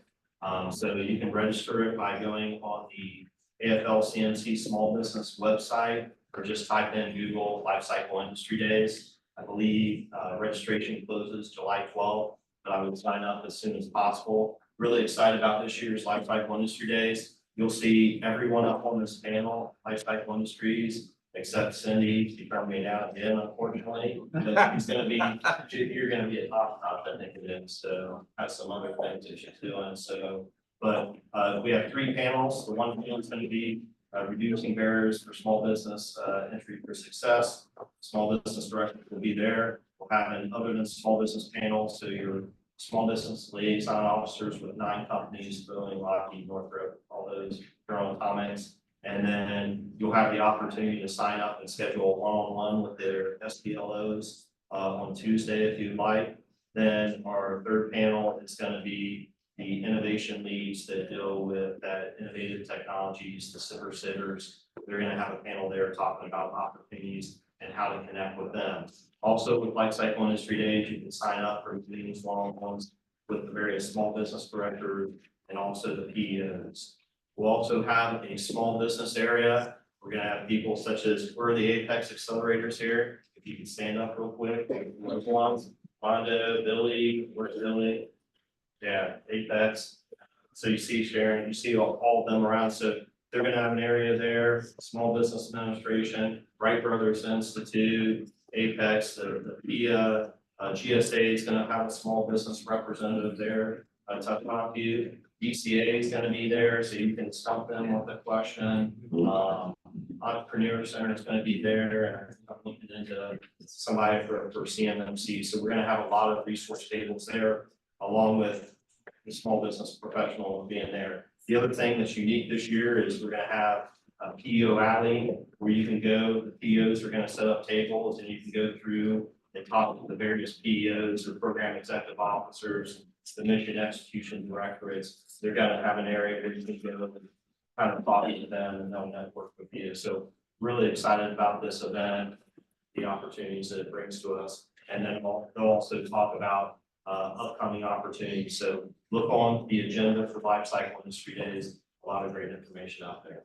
Yeah, Life Cycle Industry Days is just not small business, right? It's a lot of small business content there that you need to, if you're interested in, really, is the secretary going to be there? Who's Yes, actually, the Secretary of the Air Force is going to be there. There's going to be a lot of great speakers there. I call it the Power Pack Week because AFRL has their right dialogue with the industry. Well, we're going to. Yeah, so we partner with them, so it's that whole week. So, Brian.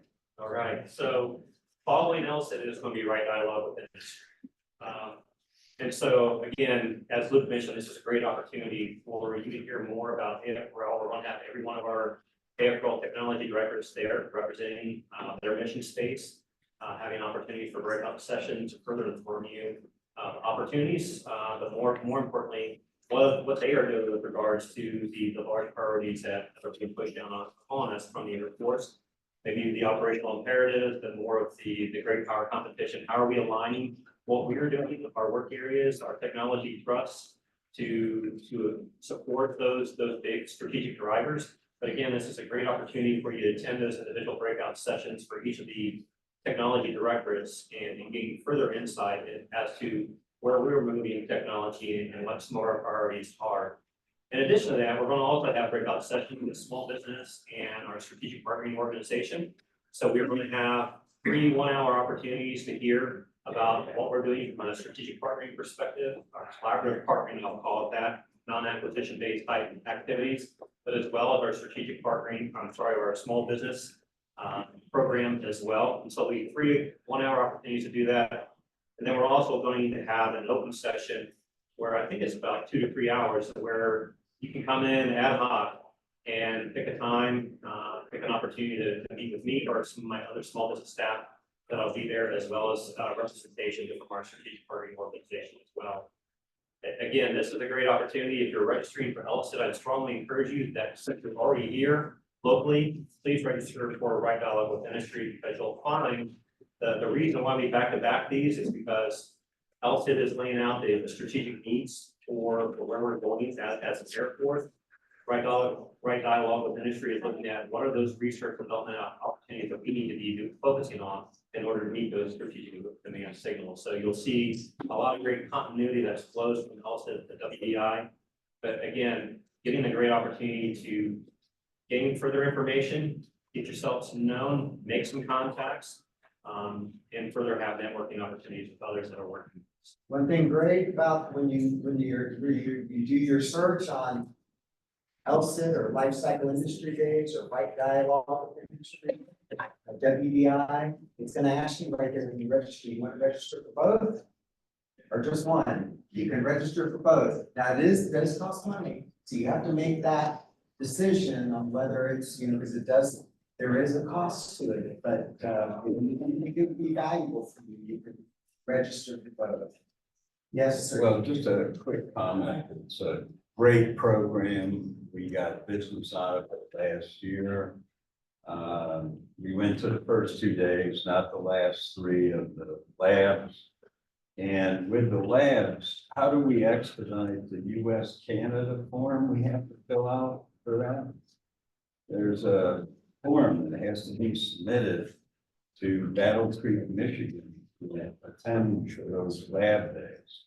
Is that correct? It was $6.99 for the first 2 days is what's online right now, and then 1,100 and something for all 5 days. Okay. If you can give us your contact information, we'll make sure we get things planned quickly. I know time is valuable on getting registration. Yes, sir. Hi, George Dalton, CFD Research. Question I have for anybody in the panel, including Brian, is with the great powers competition changes that are happening in AFLCMC and other places, how do you see that affecting contracting? Is it going to speed it up? Are you going to do more small business stuff? How are you going to actually react to this? I see where, there's a specific contract execution process that we do, right? Okay. Now, remember, great power competition, yes, we will leverage small businesses as we can. But a lot of that is, let's be honest, right? That's weapon systems, right? So the acquisition process, we are doing everything. When you see reduced bureaucracy up there, revolutionize our processes, that's all associated, right? It's right into GPC, right? And we are doing initiatives to not only speed up acquisition, but also all of our processes. Ronnie can talk to some of that here in a second. But yes, we're addressing that, I'm going to tell you what, when it comes to the actual contracting process, right, we're always looking at that, to expedite that. But we probably need to talk, that's a huge, what you asked is huge, right?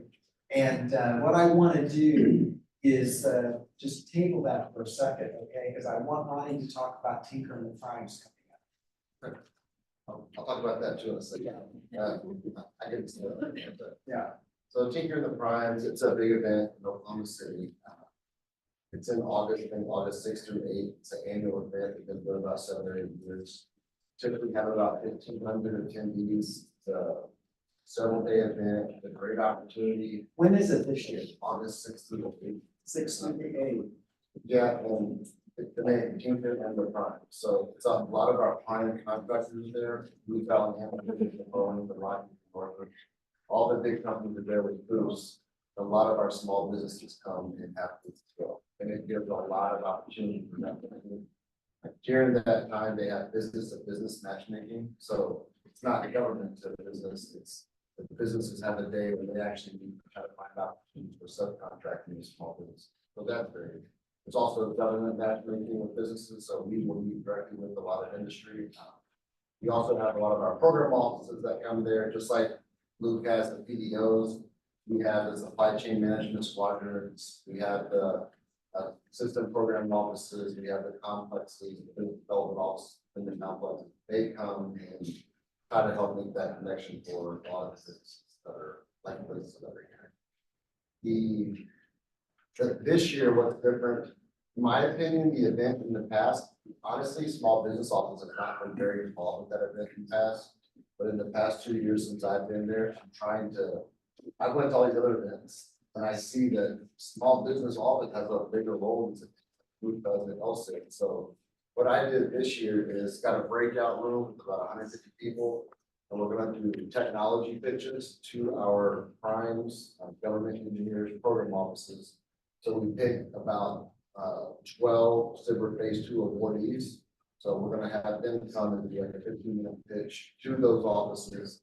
I think it's a great opportunity to get that in front of people that are actually gonna be doing the buying versus trying to come to me, and I try to get it to the right person. So this will be, it's our first step to see if this is something that's gonna work, see if we can get some transition and try to get small business office more engaged in that.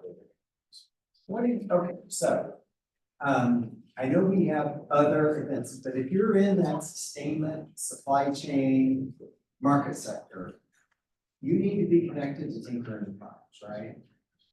And so you know, that is, you need to target, Ronnie. But let's go to that great question on GPC, right? So, let's, why don't you talk a little bit about things you're kind of thinking about? Because I just want to say, I'm not discounting a question on the contracting process, but it's much bigger than that. Our processes in general, really, on how we engage with industry, particularly small business, and how we transition technology and bring innovation and efficiencies more quickly to the warfighter, to the missions. So, Ronnie.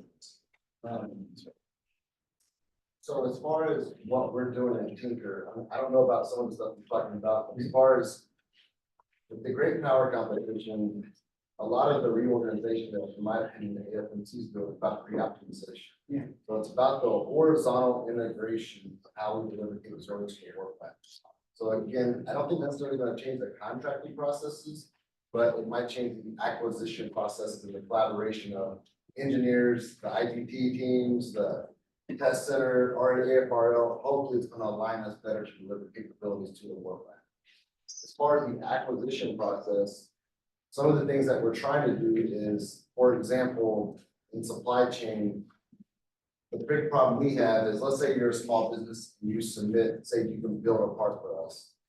Well, to build that part, you got to do a first article. First article, you submit a test plan, you review it, you evaluate it, determine if you can build that part.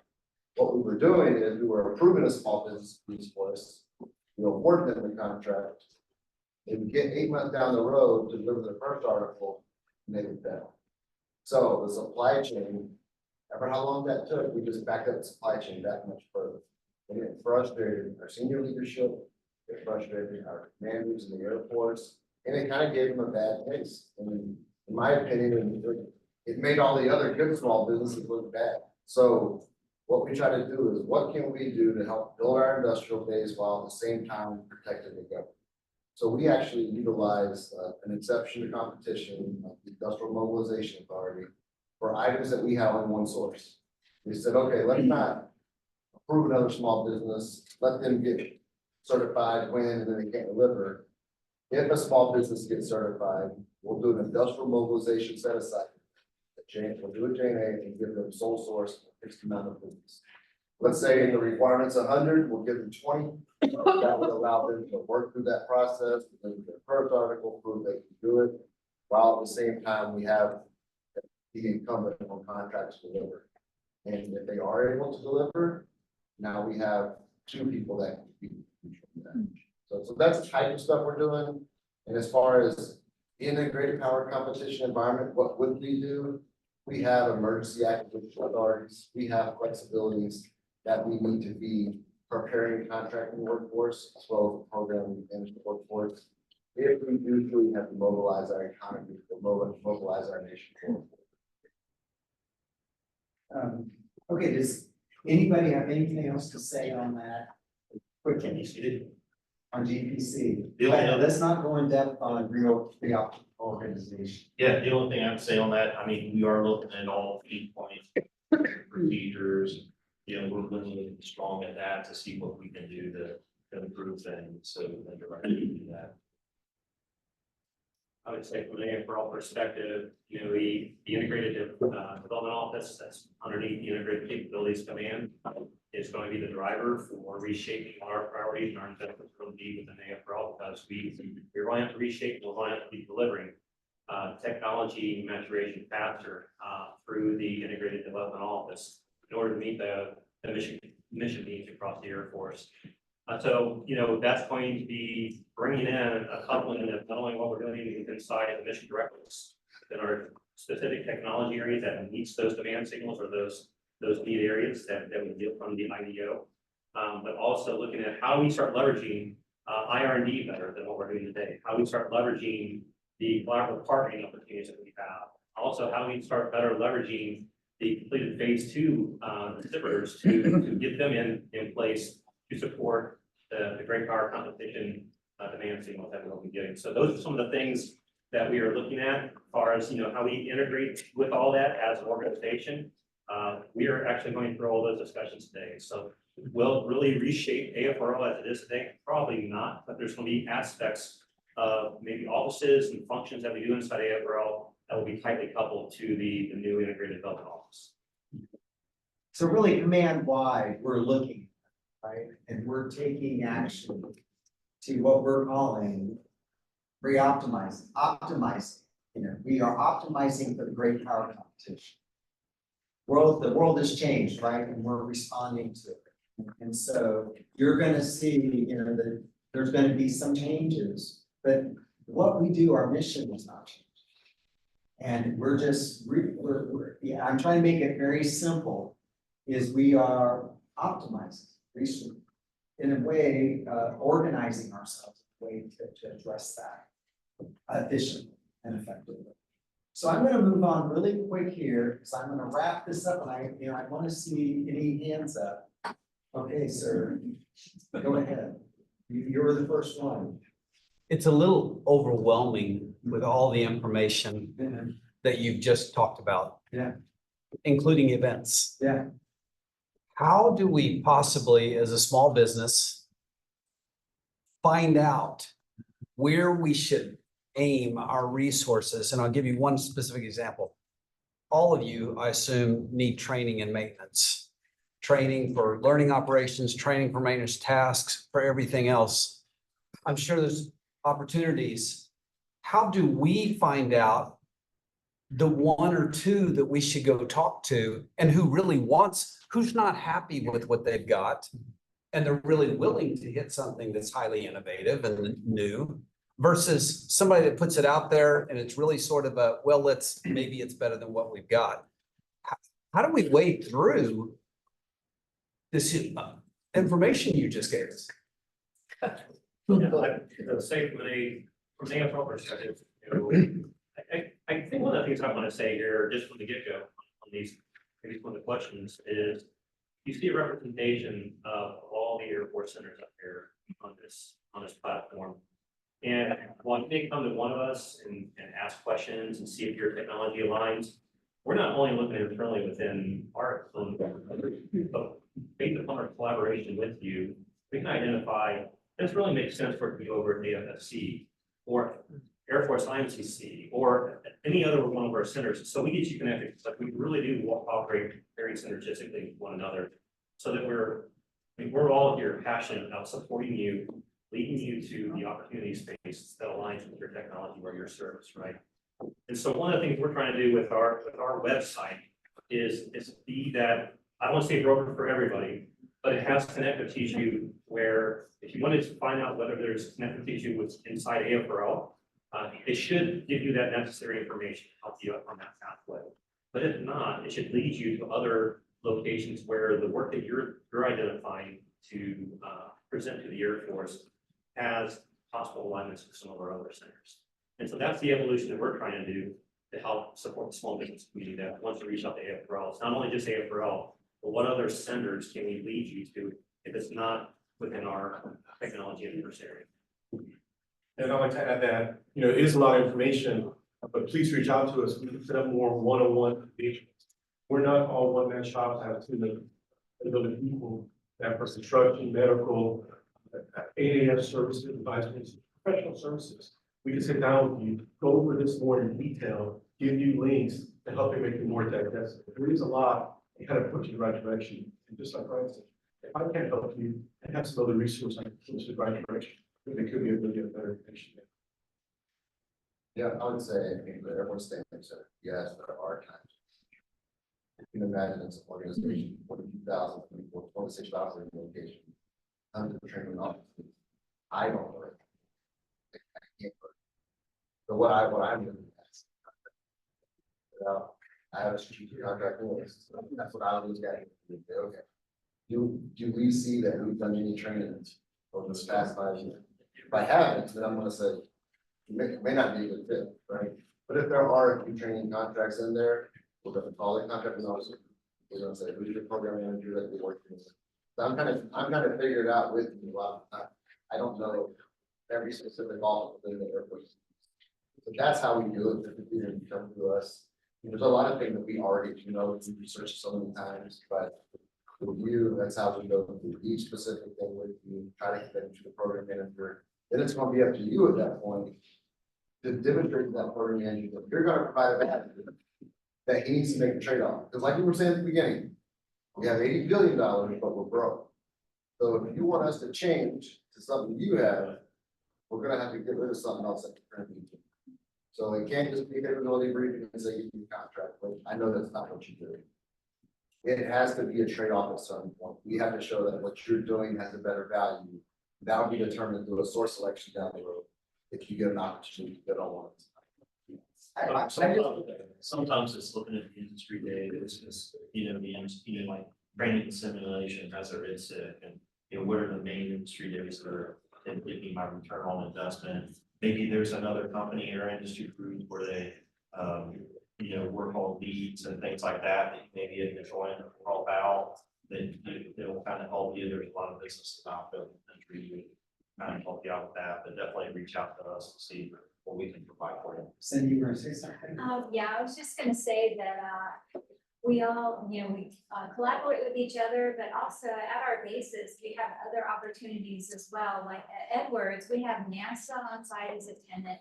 We have China Lake, we have, our privatized housing area. And what we do is if we don't have anything and a light bulb goes on in my head that, hey, those guys are fine. We have a school district out there.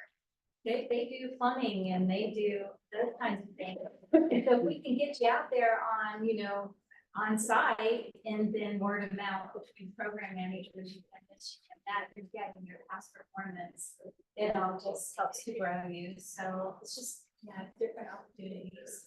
Okay, and you had a question. I did. Hi, my name is Shana Atkins from ACO. We focus on digital transformation and modernization. I have very basic questions. So I think it was Mr. McJilton talked about a relationship with Purdue University. What department is that at? So they actually had a business development department there at Purdue University.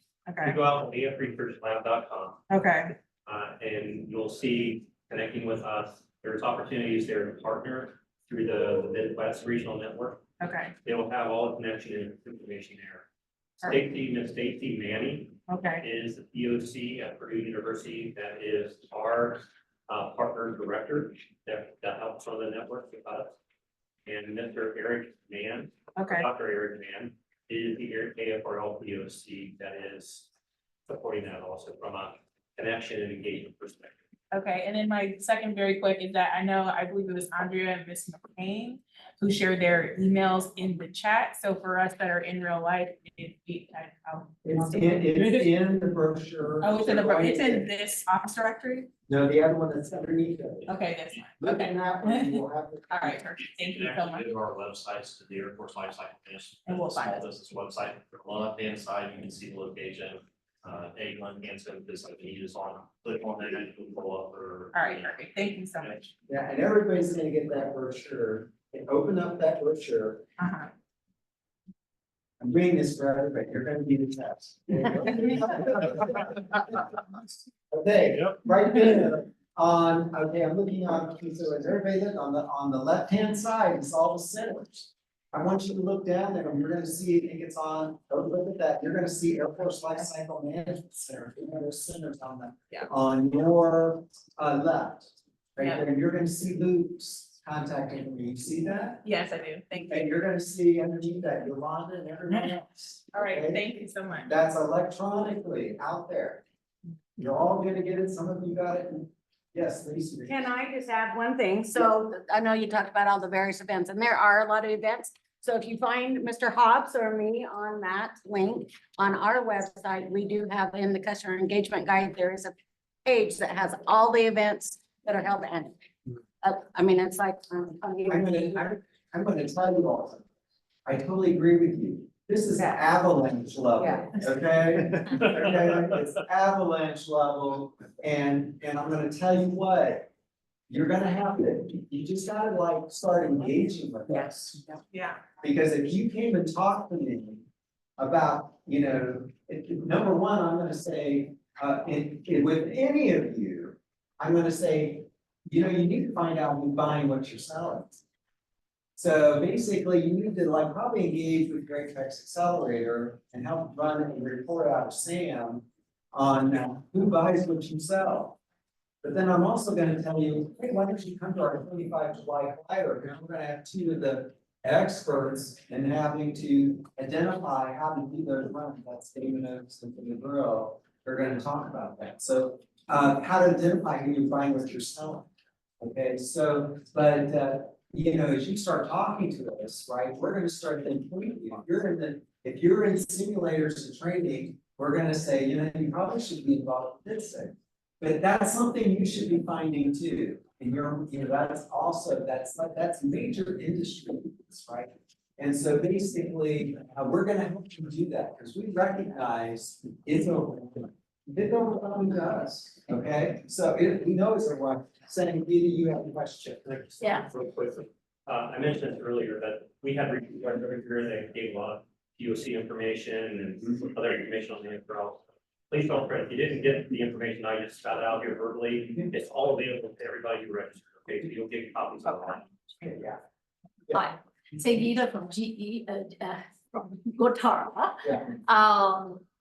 And all that you guys said, there's a lot of information on the internet, so it's very easy to find once you know what information you're looking. What I wanted to say was, I have had great interaction with you, Jeff, and your team, and PTAC, and they have been very helpful in trying for me to figure out, I'm kind of novice, first time getting into stuff like this as a small business. So the question I had for the panel, if you have an innovative solution, and and the problem needs to be defined because and there's no budget set for it right now. It's not part of the $83 billion. And if there is no RFP, and if the contractors, the big enterprise contractors you have are not the obvious one to contract with as a subcontractor, what advice do you give to first time small business? Honestly, the type of advice we give, if you got an innovative solution, that would make me initially think you could go down the open topics. Now, folks have open topics, they're pretty broad, I feel like, you know, allows you to see that innovation will be valuable.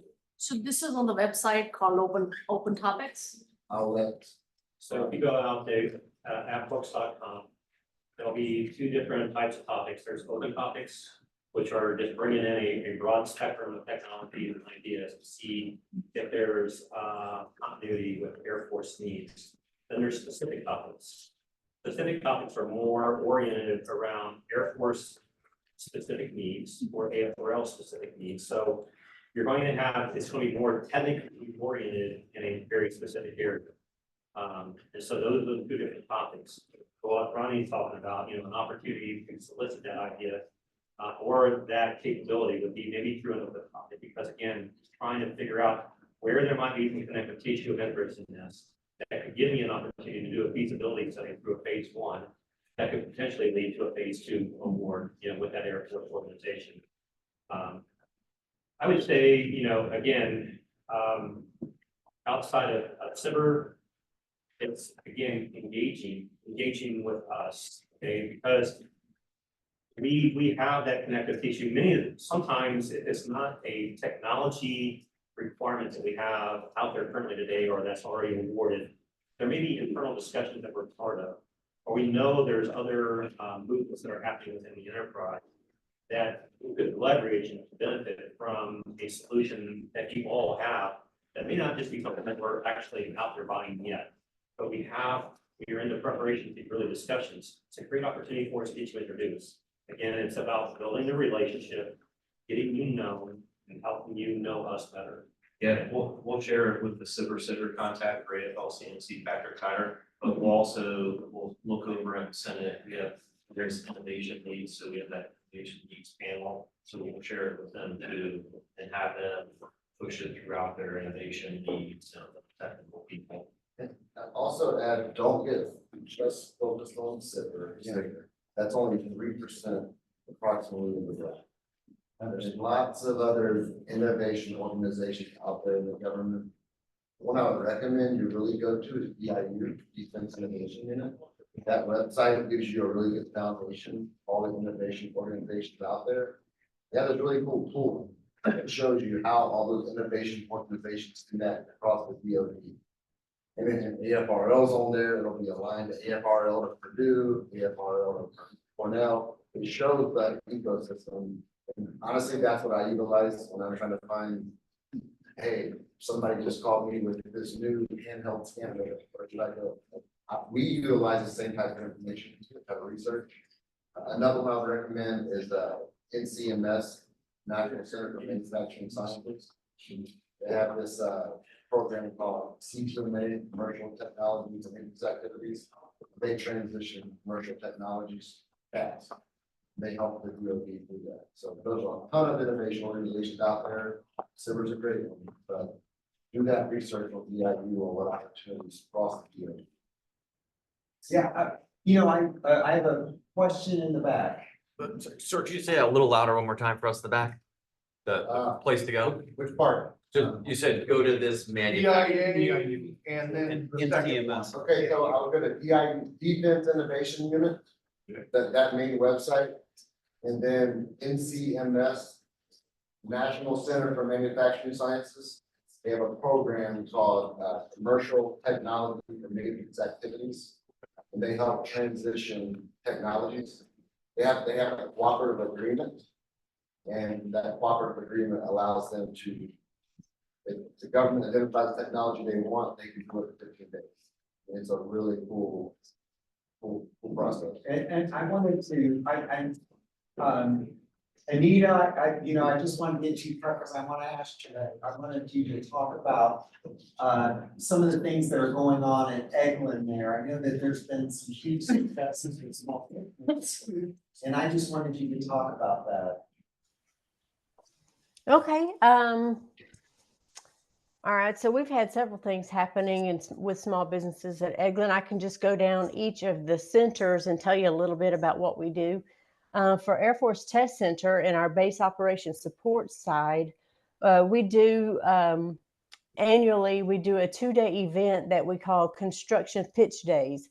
So for the construction and A&E type contractors that have not had a contract on Eglin before, or they haven't had one in the last 3 years, the last 2 days of February typically is when we do this. We'll allow the contractor to come in and pitch, and they will talk about what their capabilities are in front of civil engineering, 3 different teams of civil engineering, the contracting officers from the SABRE contract, our construction MAC contract, and several of the other team members from our construction contracting officers.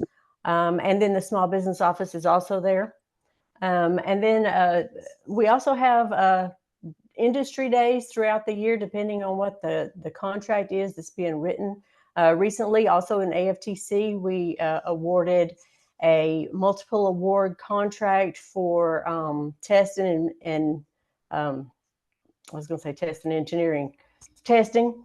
And of that multiple award, there were 45 contracts written 30 of them were small businesses and 15 of them were large businesses. So there's a lot of small businesses getting activity with that contract.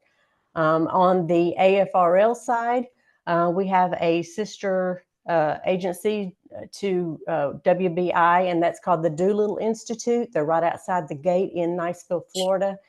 And at the Doolittle Institute, they are holding hands with AFRL Weapons Directorate.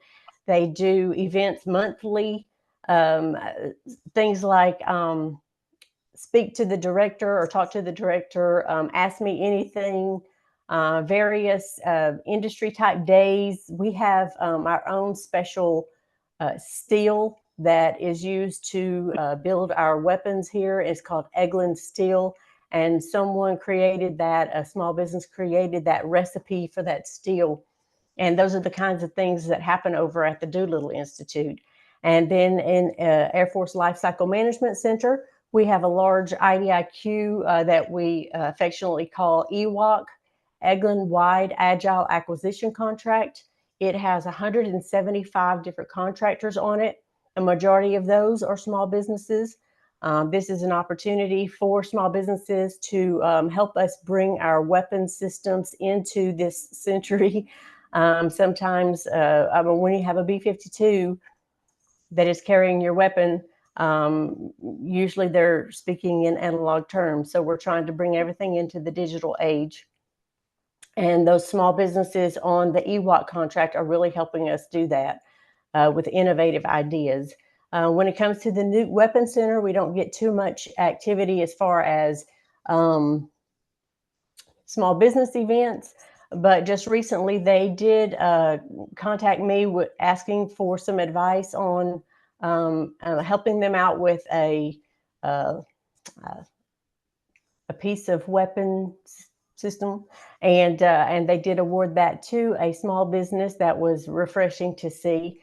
So they are doing their best to do things with small businesses, even though their industry typically is a large business. They have 2 weapon systems here at Eglin, and they're sole source. So they only have subcontracting opportunities, I should say. So doing that standalone contract with the small business was new to them and new to me, and I appreciated it. I'm trying to think of. Well, yes. At Eglin, I was just gonna say, there's a wide range, and that's in the Panhandle of Florida, but there's a wide range of activity going on, right? And so basically, again, if you're fitting within that armament, weapons, and tests, and also, the research associated with that, Anita is your contact, and she will very, she can help you identify those resources like the Doolittle Institute, as well as those opportunities are out there. Remember, when she talks about contracts are awarded, right? And so many small and so many large, remember those large businesses have small business subcontracting plans. So that's an opportunity to market as well. So yes. Yes.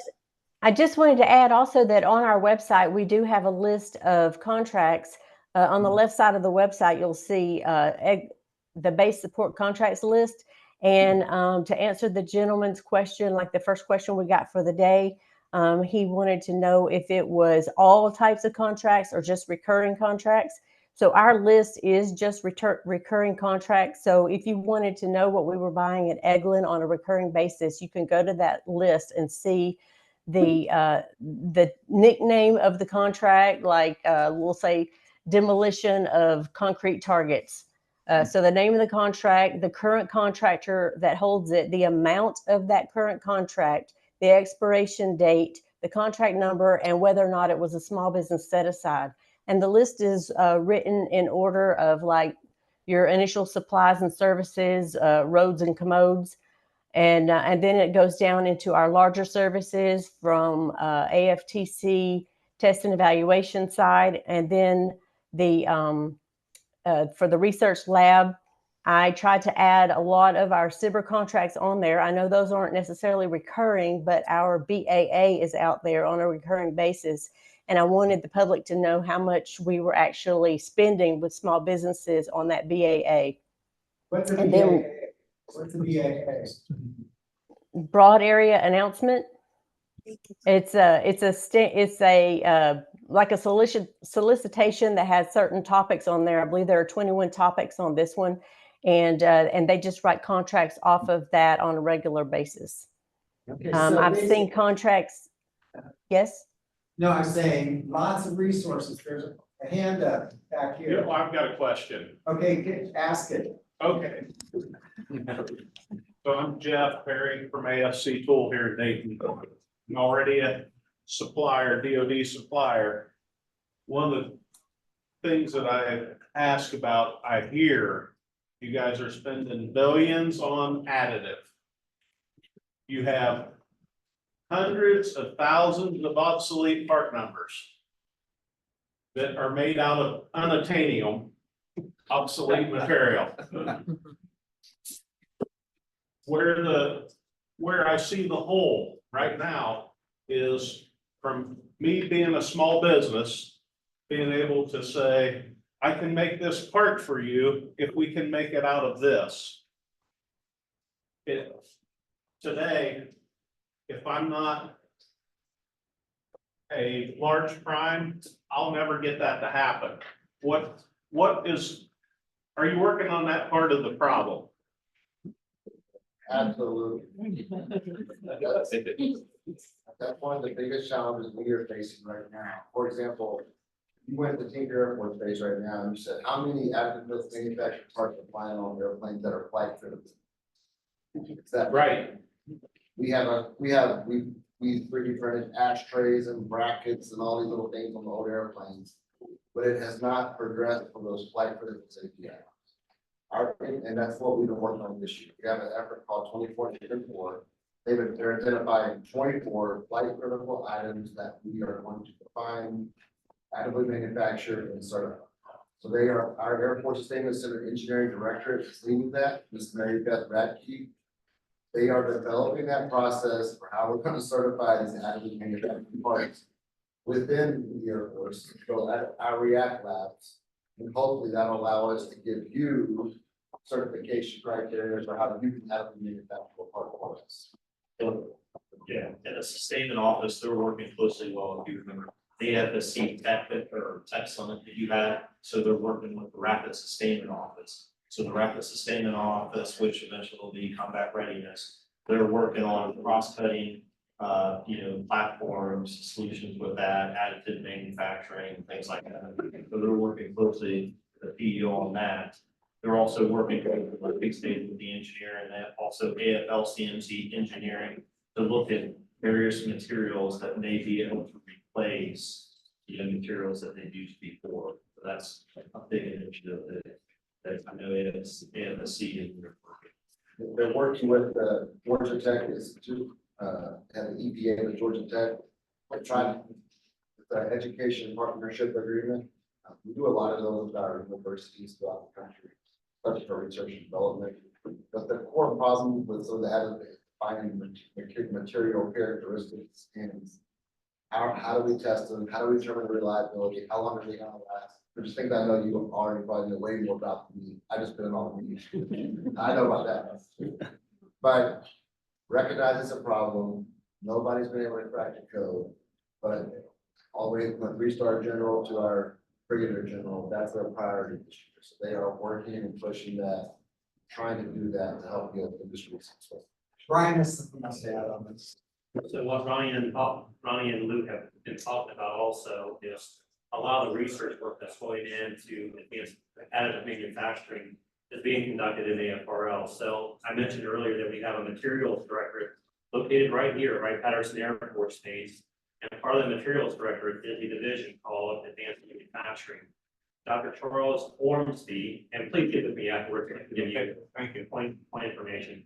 But we are looking at the research needed in order to help support rapid sustainment, to help support the sustainment center, so that we can help you all develop technologies needed in order to meet those requirements. And so again, it'd be a great connection to get inside with AFRL RX.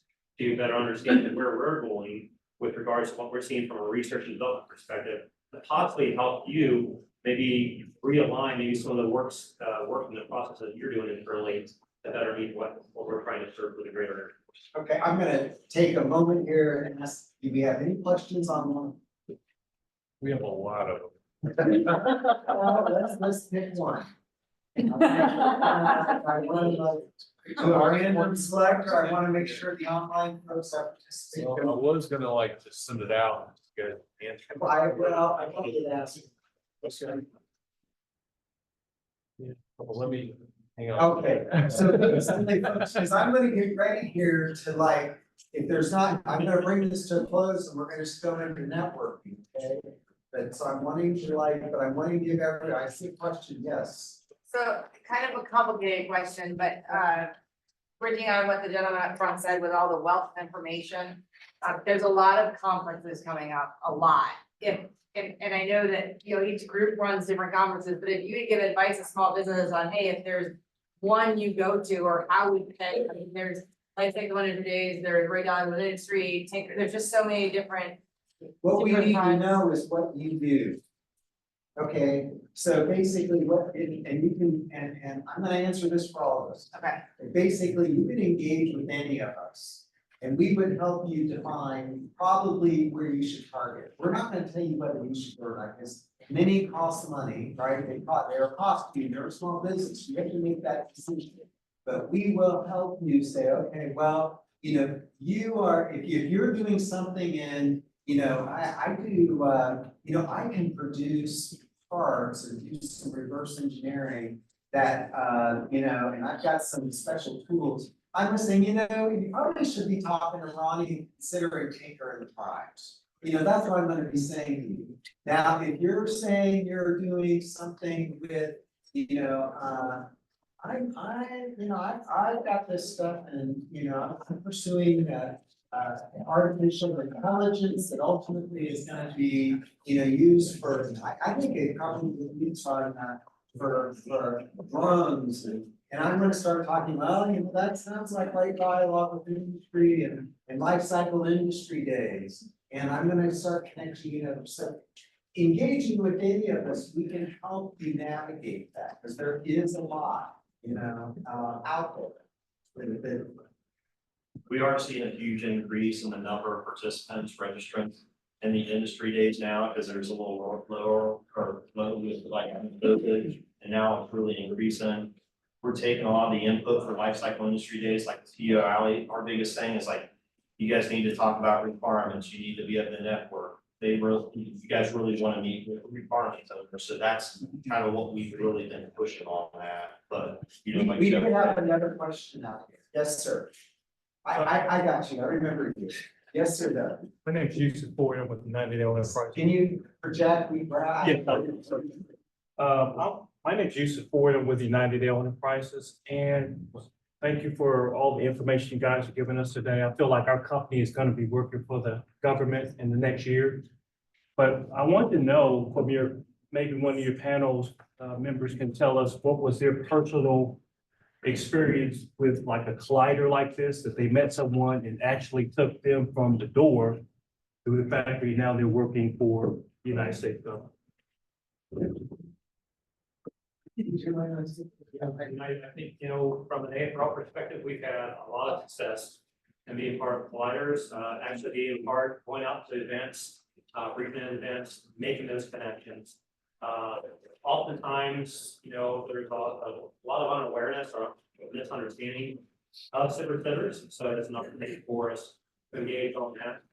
I think what we have seen, and again, we've only stood these networks up for the past 2.5 years, but we're seeing a lot of success stories of small businesses getting engaged, getting their foot in the door with AFRL through the regional networks, which has led to opportunities either with a direct award to AFRL. One of the things I didn't mention earlier is, you know, 50% of our portfolio of our $6 billion goes to small business. 1/3 of that is cyber. The other 2/3 is direct to small businesses. And if you look at the number of small businesses that we have brought in, brand new ones, that have never worked with us over the past 3 years, Our number right now is 188 small businesses. So from an AFRL perspective, we're really leveraging a lot of these connective events to where we can engage with you, share more about who we are and what we do, to lead you to opportunities. And so we've seen a lot of success right now with the networks. We've also seen a lot of success just getting you folks connected into the opportunities to connect AFRL. Yeah, this is a great question because when I came on board as a small business specialist and going to all the matchmaking events, I was like, well, what's happening? Is anybody getting a contract? How will I ever know? I had gone to 2 women like challenger events. 2 years later, the 2 women that I met and brought back their capabilities with and added them to our database received each $2 to $3 million contracts. But this is what happens is this was a recurring service. So it was a 5-year contract. So it took, 2 more years down the road. So what's important to let you all know is keep knocking on the doors, keep the faith, and something will happen eventually. It might not happen today, it might not happen in 2 years, but yeah. Good point, Cindy, and I'm gonna say this, because I tell, it's basically, if you were trying to break into Microsoft or Boeing, right, you'd be knocking on that door, right? And it'd take, 3, 4 times, whatever, couple years. Same thing with us. Now, some of you will be extremely lucky. And it's immediate, okay, and fantastic, our initial engagement with you, it may be 2, 3 years or more before, okay? But just like if you were trying to break into Microsoft, you have to start building relationships. They have to start knowing who you are. They have to start, and so there's it's a marketing effort. Yes, our acquisition process is very regimented. And the source selection process, I'm going to tell you, is very objective. Okay, we don't get to say, oh, I talked to him at that event, and let's work. That is not how it works, right? It's you still have to submit. There many times it's competed, but it's like getting into that what is the mission? Getting to know the people. Oh, that's how they do it. Oh, now it gives me more and more insight. So it's a marketing effort. I'm just gonna, that's what it is. I mean, and you've got to get connected and understand what the mission is, who's doing it. We can help you do that, attending the industry day, starting to understand how we're organized, who to talk to. It eventually, I'm gonna tell you, it does end up, if you're persistent, it will happen. And I'm gonna move on to the next question unless someone has an exact example. I think it was Zach's example, but a suggestion on Okay. tactics and approach. Because there again, take a look at your marketing materials. Does it resonate with the core competencies that your company provides? And does it draw attention, excitement, where folks want to find out more? So given the hard-hitting things, given what makes your company a distinctive entity that folks look at it and go, wow, we need to explore this. I'm gonna say, I will say when I talk to small business and especially in competitive markets, I'll put on IT. Super competitive, okay? I meet with a lot of businesses in the IT sector. What do you do? Well, what's your unique capability? What am I gonna tell people when I talk about you? That's your kaboom. What do you bring to the table? You know what I mean? So Jeff, I think the big thing is, even if you have something that's kaboom. Yeah. If you're in IT, or if you're in something that we buy out, like you provide a recurring service, and you may never win a contract if you're not competitive and provide a good value. Keep in mind, when we're meeting you, we're showing you how to find the opportunities.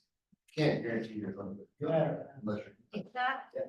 I just wanted to caution too, those with the new technology, protect your technology because people seem to get excited And unless you have one of us in the room, you don't know who's in the room if you're asked to do a demo. Find out who's in the room, get your non-disclosure agreements, protect that, and just proceed with caution. Because you don't know who's in the room.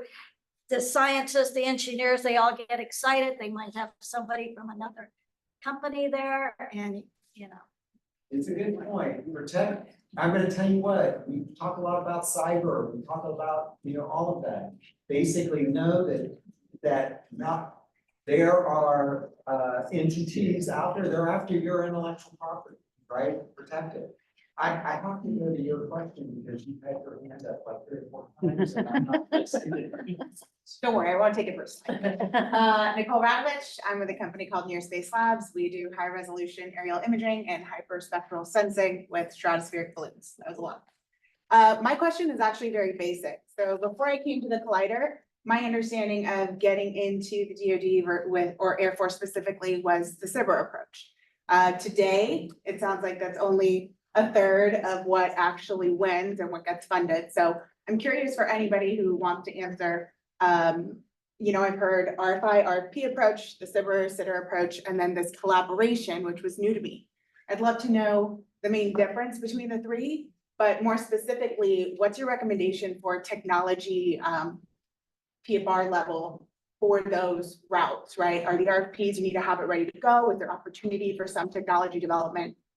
Just information like that would be helpful. So I'll start off at the basic. I mentioned about the collaboration piece, right, through the regional networks. So again, this is looking at dual purpose technologies that have an industry focus, but also have military applicability. So it's a little bit about tech translation, meaning what are the technologies we're working with in the Air Force that may have commercialization opportunities, but also what are those opportunities out in the ecosystem, out in the commercial ecosystem that has transitionable opportunities into the DoD, right? So we're looking at what are those dual pathways, what are those areas of dual interest that we can capitalize on?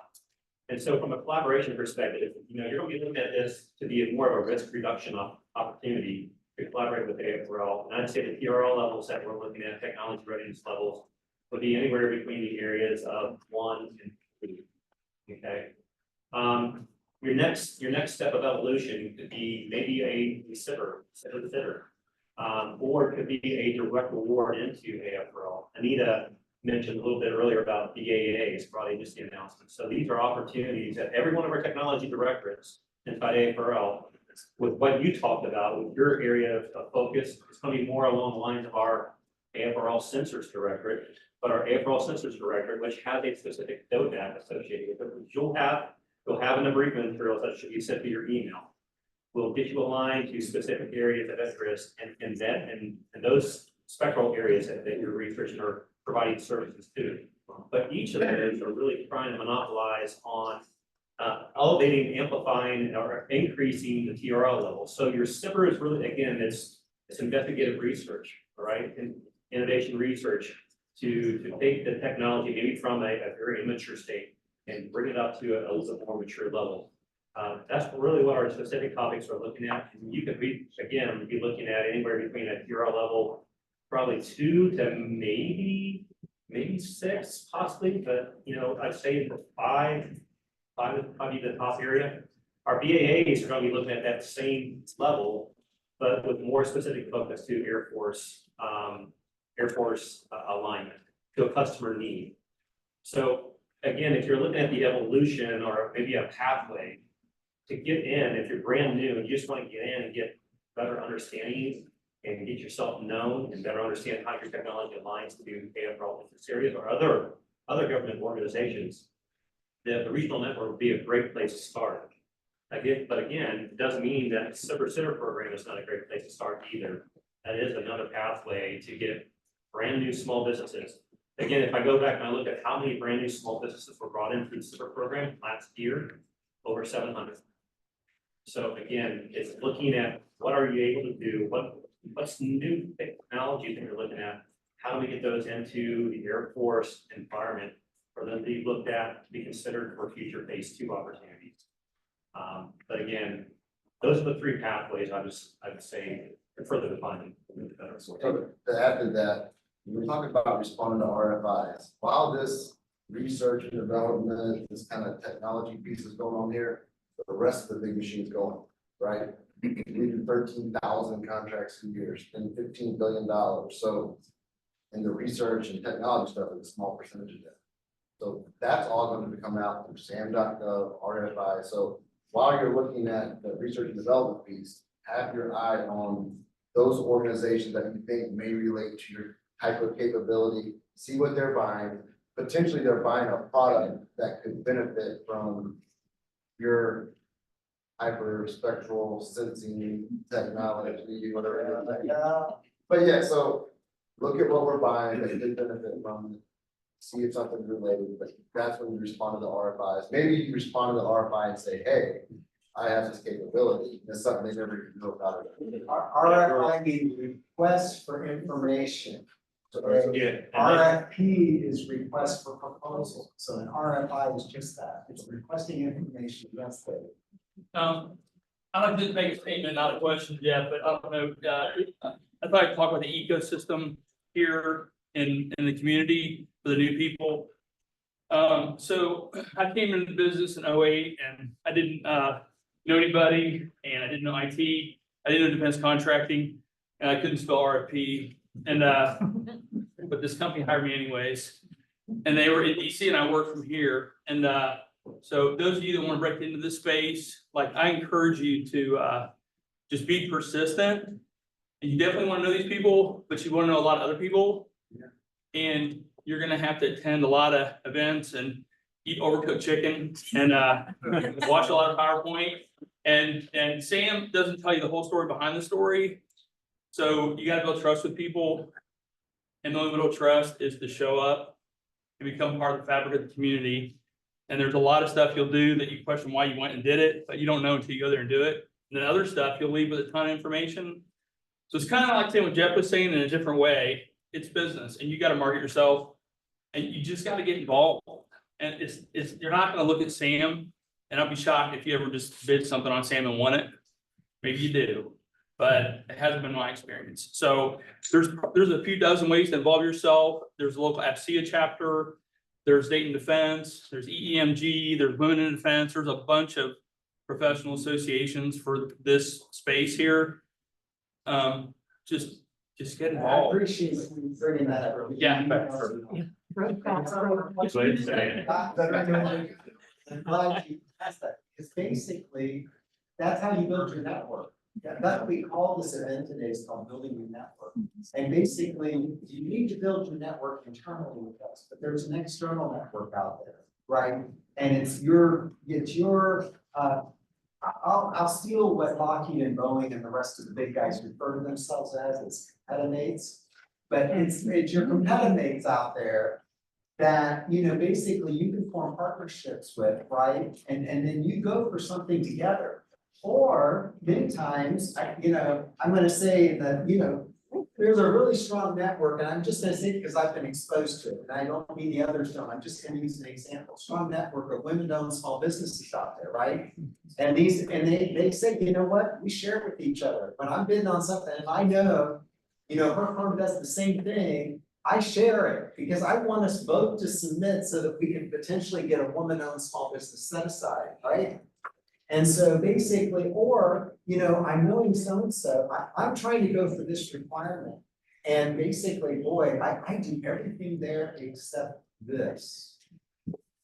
And boy, I know so-and-so, I've met them through AFCA, or it's another one of my women in defense partners, or it's, something else, someone else that I've met in these industry organizations that I can team with.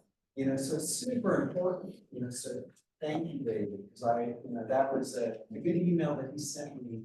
And I hadn't got to it on our method questions. And you have a question, sir. Yes, Tom. Jeff, thank you. My question is about IP, and this young lady here mentioned it a minute ago, right after I raised my hand, so that was very timely. But there's a lot of websites out there, like, for example, Volpan.com. They're not gov websites. They're not a VA that you're submitting an RFI to, which would be safe. But for IP, how do we know if we submit a synopsis of what we have and all of our secrets, to this website, that it's not some, person with money that's trying to fund this technology or things like that? How do we know it's getting to the government? So I'm afraid to submit details to, for example, Vulcan.com or what is that, NMC, one you mentioned there before about the manufacturing association? It's a government organization. Don't trust the government. We're all. I understand, but when you go to the website to submit it, it's not a government website. So I think you gotta check with somebody like Brian. Like you would check with the program manager at NCMS, say, hey, what is the official way to submit something to you? And I would not submit outside of it. But first, if I was gonna deal with an organization that I've never dealt with before, I probably wouldn't give them all my secrets. I would give them a synopsis of what I do. And once you feel confident that this is legit and right, then I would potentially share, once you sign an NDA. Right, usually they'll have to submit like white papers, just a quick. Right, but there's a lot of them too that are collider events where you say, hey, I'm gonna pitch my technology, but all your competitors are there. I would not do that. I would not pitch your proprietary technology. Because your competitors could be buying what you're pitching. It's something government specific and focused. Like we're doing a pitch day at Tinker in the Pot in front of government engineers and industry, but they're not sharing any proprietary algorithm data. Like we did pitch days for Air Force Lifecycle Management Center, had everyone out there, but yeah, there are certain things that they touch on, they're based on that. You wouldn't share that until you kind of had a separate private meeting with the government and be clear that this was proprietary, you do not want to share. Really, I mean, even with the pitch days or even that, Ronnie said with the archives and sources of stock, the government's always doing continuous market research. So we're always trying to find what's new, what's innovative out there, how can we bring those innovations to the warfighter. It is up to you to protect it. Yeah. Really super important. We just had a collider at the end of May called data rights and patents. And usually you're by the end of it, you're like this, it's like it's just, but you've got to know it if you're gonna do business with us. Did we record that one? We recorded it and it's on the AFRL, SVHub.com website where you can watch all the colliders now. Yeah. Even this one. Okay, so where our attorneys, spoke to data rights and patents, we called it Know Your Rights, data rights and patents because, there's all, it's a heavy subject. But, I learned a lot myself, but that's something you need to definitely, mark your data, indicate it's competition sensitive, whatever you've got to do to protect it, because it's not only your competitors that are after it. We have states, nations that are after it as well. And so basically, protect your data, do what you have to do to protect it. Any other question in the room? Yes, sir. Yes, hi, Steve Fisher, first off, we're implementing AI, and I just wanted to say that we really appreciate AFRL, RIF and Room with that open BAA that you've got up there to submit white paper. Yes. It's a very good way for folks to get their name out in front of that particular group in AFRL. Yeah, and I would strongly amplify that with regards to anybody in the room today that is doing work in AI, cyber networking. There's a lot of opportunities at our Roam Directorate, AFRL RI. So please, through the information that we shared, check them out. That's the industry safe. Rome, New York. Rome, New York, not Rome, Italy. We have a question here.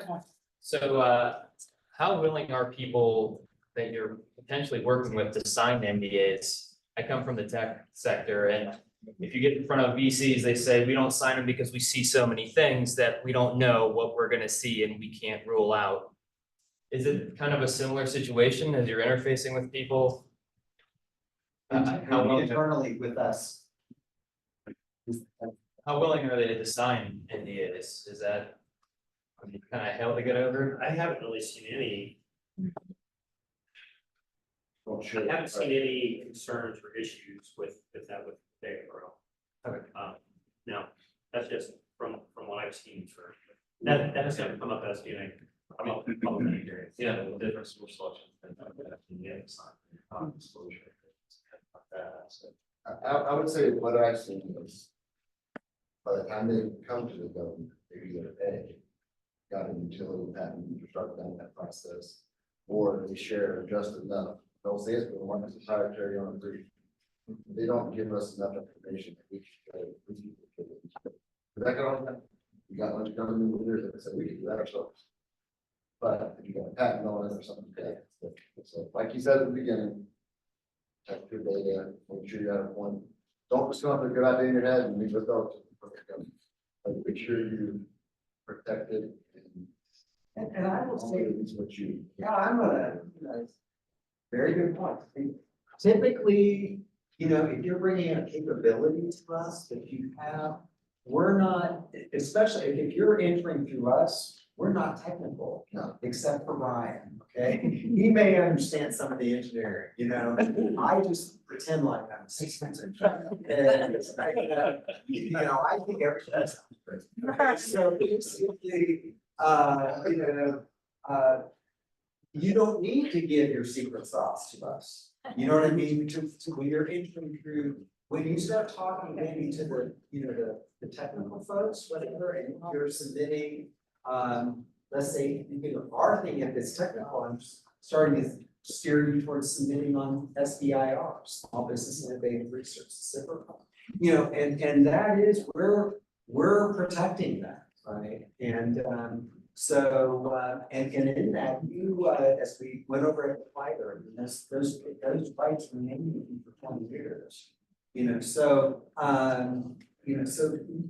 there are protections in place, right? But we, even engaging with us, I mean, you're not gonna submit something to us that then we're gonna shop around with, don't put your proprietary, or I must say the secret sauce in there. Right? You're gonna more talk about what you're gonna do, what is going to, how we're gonna do it. You know what I mean? But not, wouldn't you all agree? I mean, we're not, I would not do that because, and we're not really interested in that. You know what I mean? Because that's a later kind of stage, as you maybe submit these or in response to the AFA. And in that case, it's all protected. Okay, I'm gonna get you next. You had your hand up first. Yeah. I'm trying to keep it in sequence. Sarah Jordan, I'm from Startup Health School. Yes, I just want to echo the gentleman before, who talked about the importance of networking. I think we can point to that and have something that we're looking at a project maybe called Nautilus. Yeah. That's not my question. My question is, so we're installing a new foundry up in Piqua. Yes. It's in a hub zone, it's refurbishing an existing building. So I just wanted you guys to speak to kind of that process and the value of what hub zones, the hub zone process. Well, right, yeah. We have to have a need for it, right? So basically, it's kind of like what you said earlier, coming to us and saying, well, some, but we still have to have a need for what you're selling, right? And so, you probably have to need to engage with us. So she has engaged. Okay. She already has government contracts. Okay. I would say the thing is, the hub zone has value. There are certain NAICS code where under a certain dollar amount, you can go sole source. Typically, if there's 2 or more hub zones, with competitive over a certain dollar amount. So there is some value to it where you potentially get sole source contracts. You can't necessarily rely on this. You gotta make that business decision. See, do I think it's gonna be likely that. Has SBA been helping you out? I remember you from various colliders and stuff, or have they been very helpful with the process? I haven't really talked to them on that, because this is just relatively new in being in the hub zone. You need to talk, we'll talk afterwards, okay? Because basically, to me, when I hear about a foundry, is it a chip foundry or metal parts? Metal parts, okay. I think I would need to know, what you're producing. And then I'm thinking that, either you're going to be producing any part, like an aircraft part, but I'm thinking Air Force Sustainment Center, but I'm also thinking the primes, right? So, because see, they have goals for Hubzone as well. And the other thing would be getting in there, getting with Billy Grill and Bondo to do the SAM search to define who's buying what you're selling, because it may not be us. Look, to the point we were talking earlier with the boundary, so the government's going to make by boundary time. The parts that we are buying in the supply chain will need boundary support. Yes. So that's a great idea of finding the ones who are doing that. And we'll always fall short on our hubs. Yeah, we don't want that yet. So talk to me afterwards, okay? And we are starting to see SBA push subcontracting plans trying to increase small business owners. Your question. Hi, Jeff, and your wonderful team this afternoon. My name is Chris Ellington. I'm with GBEX, and this is my very first Collider that I have attended, so I am just totally overwhelmed with all this wonderful information, but excited all at the same time. I feel like I'm gonna spontaneously combust over here. Yeah. But my question is there a place for businesses like mine that directly support the supply chain? Manufacturing, facility maintenance, and I like to say that usually we're not thought about until we have in procurement something called an OSWO, and for those of you that know what that is, it's not thought about until they figure we're out, but it's the old sugar honey iced tea, we're out. That's what that means. And so usually our companies are not thought about until, they're out of something. It could be very devastating and stopping a machine in manufacturing or something on the manufacturing floor. So that's where our company comes in. I just want to know, is there a space for us? And if so, where would we start? So when you say you support the supply chain, what do you mean by that? So we are a distributor of MRO industrial supplies, tooling, machines, CNC lathes, machines and things like that. Anything that's in the manufacturing process on the floor. We have something called 4PS. Okay, 4PL is the GSA. okay, GSA has subcontracted out to Grainger. Grainger provides all of the market products in the contract. okay. So I would recommend looking. I am a competitor to Grainger. I'll just say that. And I am. And I compete with Grainger. In state contracts, we have city contracts, government contracts. So we're just trying to get into the federal space. So I am supported and partnered by, in the industry, individuals know there's a Staples and an Office Depot. So everybody knows that. In my industry, there's an MSC Industrial, there's a Grainger. So MSC is my partner that I partner with. So we are a competitor to Grainger. And so actually we have taken several contracts from Grainger and I'm excited about that. But I just want to know how we would proceed in being able to support your organization. So to me, you would contact GSA. Okay. We currently have a contract, assisted acquisition with GSA. Okay. Provided MRO products and supplies. Okay. For companies. Okay. I think they're about to do it at Robin's Air Force Base as well. Okay. Is there one of you that could help give me some further? Perfect. You may also want to reach out to the Apex accelerators because they're really focusing on manufacturing and then we have some various contacts that can help you out and get some of you out there. Okay. One of the other things that we have on the side, AFRL, our materials directorate, I mentioned that we have an advanced manufacturing division within that organization. So we interface and engage with a number of manufacturing institutes. So as you're thinking about, where do I fit within the federal space? Manufacturing institutes may have a variety of different opt-ins, opportunities. Some of them are fee-based and others with different criteria. But that might be another good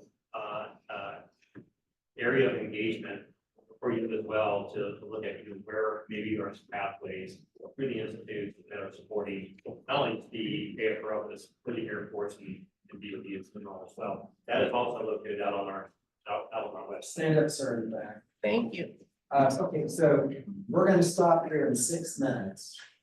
Okay, and I know I have a question for you. And so if you don't get to it, I'll let you come up here right away at the end, and so we can answer your question. Sir. Thank you for this moment. My name is Mike Lander. I'm with Skyward Limited here locally. Some of you may know me from about 30 years of very high energy laser materials interaction involvement. That was about 30 years. The last 10 years, I've been looking at lasers involved with materials processing. I'd just like to point out that in 2 weeks, right here in Dayton at the Marriott, there's going to be the Laser Additive Manufacturing Workshop. And this is bringing people in to talk about innovations in lasers, optics, and sensors. And if you're interested in more, see me here or at the after event. I'd be happy to talk to you more about it. Awesome. Yeah.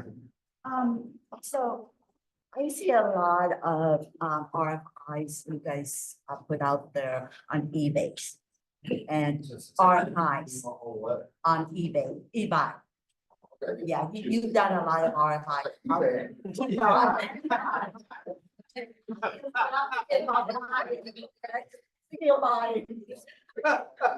E-buy. I guess my question is, as a small business, how do we think about a strategic way? Like what vehicles do you guys mainly use that we can look at it from a strategic of getting on or, partnering up with certain primes to be part of that vehicle so that we can participate in some of your, RFPs or task orders? No, aside from the set asides. Yeah, I would say it's such a big question. Because each organization, 42,000 people, 30-something, like these are gigantic organizations all across the world. So I can say for just AFSC, we're the size of like a Fortune 500 company. Right. So I can tell you how we buy, what we buy, our recurring contracts. I can tell you the type of stuff we buy on GSA. So you can say, okay, I'm not. The NICS code, et Yeah, cetera. because I can tell you, you don't want to look for gloves all coming out of Tinker Air Force Base. You're going to look on GSA. Right. You want, I can help you with that type of information. And then you can start in a position, okay, I want to get a GSA schedule. Or I want to get on this strategic vehicle at Tinker, because we do strategic contracts out of Tinker on the hill. We do enterprise contracts. So we might have an enterprise contract for drill business, an enterprise contracts for abrasive sanding. Think about it, we're an MRO facility that repairs airplanes all over the world. So anything that's required to do that, we have try to do enterprise contracts. So that's what that strategic contract list on our website is for, to kind of show you the types of stuff that we buy and return. Then you gotta say, okay, LCMC, turn over the loop, different animal. It's a whole different world. You can't even compare my world. Yeah. And you know how you can find that out? Is you do a SAM search in FPDS on who's buying what you're selling. And so basically, we'll identify contracts that we are buying them off, contracts that we're looking. And then you'll start seeing some of those contracts repeated. And then you're gonna go, and then someone is probably from the Apex Accelerator can help you, we can, Any of us can. help you transcribe with that, because many of them need GSA contracts. Exactly. And so then you'll say, oh, they're buying all this off GSA, so I need to get on that vehicle. And I think GSA has some GSA or research. ASIN. Yes. Yeah, I think they have some research tools and that's helpful for small business and they reach out to them. They have liaisons. Yeah, that's what it is. But, you know, They have- in order for us to read on this, you have to know the person. Okay, so for 3:59, I'm going to say thank you to everybody, and thank you for Senator Brett.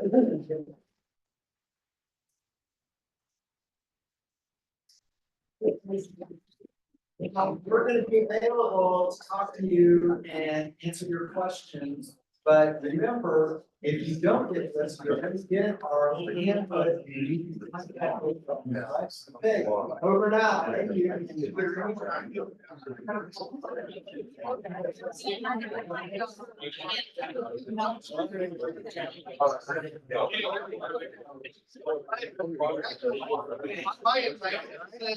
Randy, how you doing? Yeah. It's been a while. You just gonna make it around here. What do you guys do?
Jeff was looking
Probably got